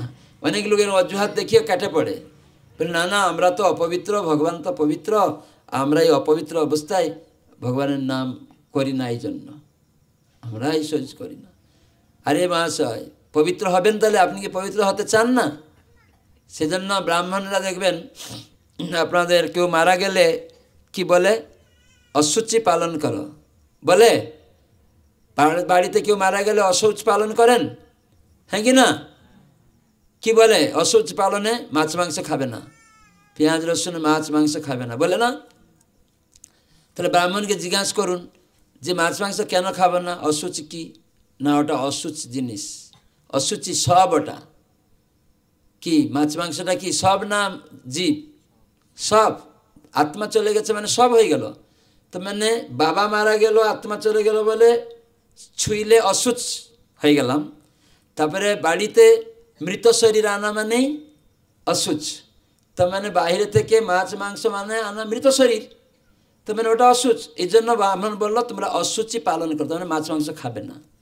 তাহলে ব্রাহ্মণ নিজে মাছ মাংস খাচ্ছে, সে পূজা করবে কি করে? জিজ্ঞাসা করুন আপনি কি করে পূজা করাবেন? আমি অশুচ পালন করছি, মাছ মাংস খাচ্ছি না, আমি পূজা করতে পারবো না। 10 দিন আমাকে তপস্যা করানো হচ্ছে। তারপরে কী করে? মাথা মুন্ডন করে, স্নান করে, গলায় মালা পরিয়ে, চন্দন ফোঁটা, দ্বাদশ অঙ্গ দিতে, মানে ভক্ত সাজিয়ে। তার মানে এগুলা এই জন্য ইস্কন আগে দীক্ষা দেওয়ার আগে বলে 1 বছর 2 বছর এগুলি পালন করো, তারপরে দীক্ষা দেয়। তার মানে দীক্ষার মতো করিয়ে তারপরে আপনাকে শালগ্রামে পিণ্ডদান দিচ্ছে, শালগ্রামে জল দিচ্ছে, তারপরে নিবেদন করা আছে, পঞ্চোপচারে পূজা করা আছে ব্রাহ্মণ। কিন্তু ব্রাহ্মণ নিজে মাছ মাংস খেয়ে বসে আছে, সেদিনও মাছ মাংস খেয়ে এসছে, চা বিড়ি টাইনে আসছে, তো সে তো অশুচি। তো সে অশুচি, তাহলে এখন বুঝতে পারলেন? তার মানে মাছ মাংস খাওয়াটা অশুচি। বাবা মা মারা গেলে যেমন অশুচ, মৃত শরীর বলে, তারপরে স্পর্শ করে স্নান করছি, যেখানে ছিল পড়ে সেখানে গোবর দিয়ে লেপছি, গঙ্গা জল ছিটাচ্ছি। তাহলে আপনি যখন মাছ মাংস নিয়ে আসছেন বাড়িতে, সেখানে তাহলে অশুচি হলো না? তো সেখানে ঠাকুর দেবতারা থাকবে? সেখানে কে থাকবে? ভূত থাকবে, ভূতের উৎপাত হবে। এই জন্য তো ঝগড়াঝাটি মারামারি বাড়িতে, ভূত সেখানে আমাদেরকে বারবার হতাশা উৎকণ্ঠার কারণ হয়ে যাচ্ছে। তো সেজন্য আমার অনুরোধ যে আমি এখনই বলছি না মাছ মাংস ত্যাগ করে দিন, না, প্রসাদ খাওয়ার অভ্যাস করুন। মাঝে মাঝে এই বাড়িতে ভক্ত প্রভুকে বলবেন, মাতাজিকে বলেন, আরে তোমরা প্রসাদ দৈনিক খাও, আমাদের বাড়িতে একদিন এসে রান্না করে একটু কীর্তন করে ভোগ লাগিয়ে একটু প্রসাদ করে দাও, বা তোমাদের বাড়িতে আমরা একদিন প্রসাদ পাবো। মাঝে মাঝে এরকম নামহট্ট মহামিলনের প্রসাদ, এখানে নৃসিংহ চতুর্দশী হয়, প্রসাদ পাবেন। এই সুযোগ নেবেন, মানে ভগবানের সম্বন্ধযুক্ত সুযোগ নেবেন। একদিন দেখুন আপনি আস্তে আস্তে ওই মাছ মাংসটা ঘৃণা লাগবে, বিড়ি চাটা গন্ধ, মাথাটা ঘুরবে, তখন জানবেন আপনি ভগবত সেবা করছেন। বোঝা যাবে এটা তার কারণ, যে আপনি এরকম সাধুসঙ্গ করে প্রসাদ খেয়ে হরিনাম করতে থাকুন, মাছ মাংসটা চিন্তা না করে, ছাড়বো কবে এইসব চিন্তা করতে হবে না, কি খাচ্ছি এটা চিন্তা করতে হবে না, সূচি অসুচি আছে ওই চিন্তা করতে হবে না, কিন্তু আমরা অনুরোধ করব হরিনাম করুন, মাঝে মাঝে প্রসাদ সেবা করুন, গীতা ভাগবত অধ্যয়ন করুন, সাধুসঙ্গ করুন, মাঝে মাঝে ধামে আসুন। দেখবেন একদিন আপনার মধ্যে সেই খারাপ জিনিসটা যাবে, তখন আপনার মনে হবে না আমি কি করছি, এটা আপনা থেকেই খারাপ জিনিসটা চলে যাবে। এটা গীতায় কৃষ্ণ বলেন, বিষয়া বিনিবর্তন্তে নিরহা রসদেহীন রসবর্জম রসপিয়স্য পরম দৃষ্ট নিবর্ততে। যখন এইখানে নারায়ণপুরের একটা ঘর ছিল আগে, সেই ঘরটা এই ঘরটা হয়েছিল না, তখন এই ঘরটা কিছু ভাঙাভাঙি হয়ে গেছে। তখন বৃষ্টি এসছে, তখন পাকা ঘরে চলো, ওখানে হয়ে গেছে, এখানে বৃষ্টি জল পড়ছে, চলো, তো চলে গেল। তখন ওই ঘর থেকে আর এই ভাঙা ঘরে আসবে? কখনো আসবে? তো এটাই গীতায় কৃষ্ণ বললেন, উচ্চ জিনিস পেলে নিচ্চ জিনিসটা আপনার থেকে চলে যাবে, আপনাকে আর ইচ্ছাই হবে না। কত বিজ্ঞান দেখুন, গীতা ভাগবত কীভাবে বাস্তব দেখুন, সায়েন্স। এটা লোক ত্যাগ করে মন গড়া চলছে, স্পেকুলেশন করছে সব। তো আমার ভিক্ষা আপনাদের কাছে, সেজন্য আপনারা চেষ্টা করুন এই থেরুবালিতে বিভিন্ন গ্রাম আছে, বিভিন্ন পাড়া আছে, নিজের বাড়ি আছে, আপনারা সবাই শুদ্ধ ভক্তি করতে আগিয়ে আসুন ক্রমে ক্রমে। অন্তত কমপক্ষে এক মালা জপ অভ্যাস করুন, মালা নিয়ে, এটা দীক্ষা নয়, অভ্যাসের জন্য।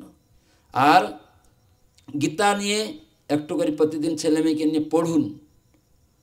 প্রত্যেকেরই গীতা থাকা উচিত। আপনার প্রত্যেকের একটা করে মোবাইল যদি থাকে 10,000 টাকার, তাহলে একটা গীতা কেন বাড়িতে ছেলের মেয়ের বৌমার সবাই থাকবে না কেন একটা করে?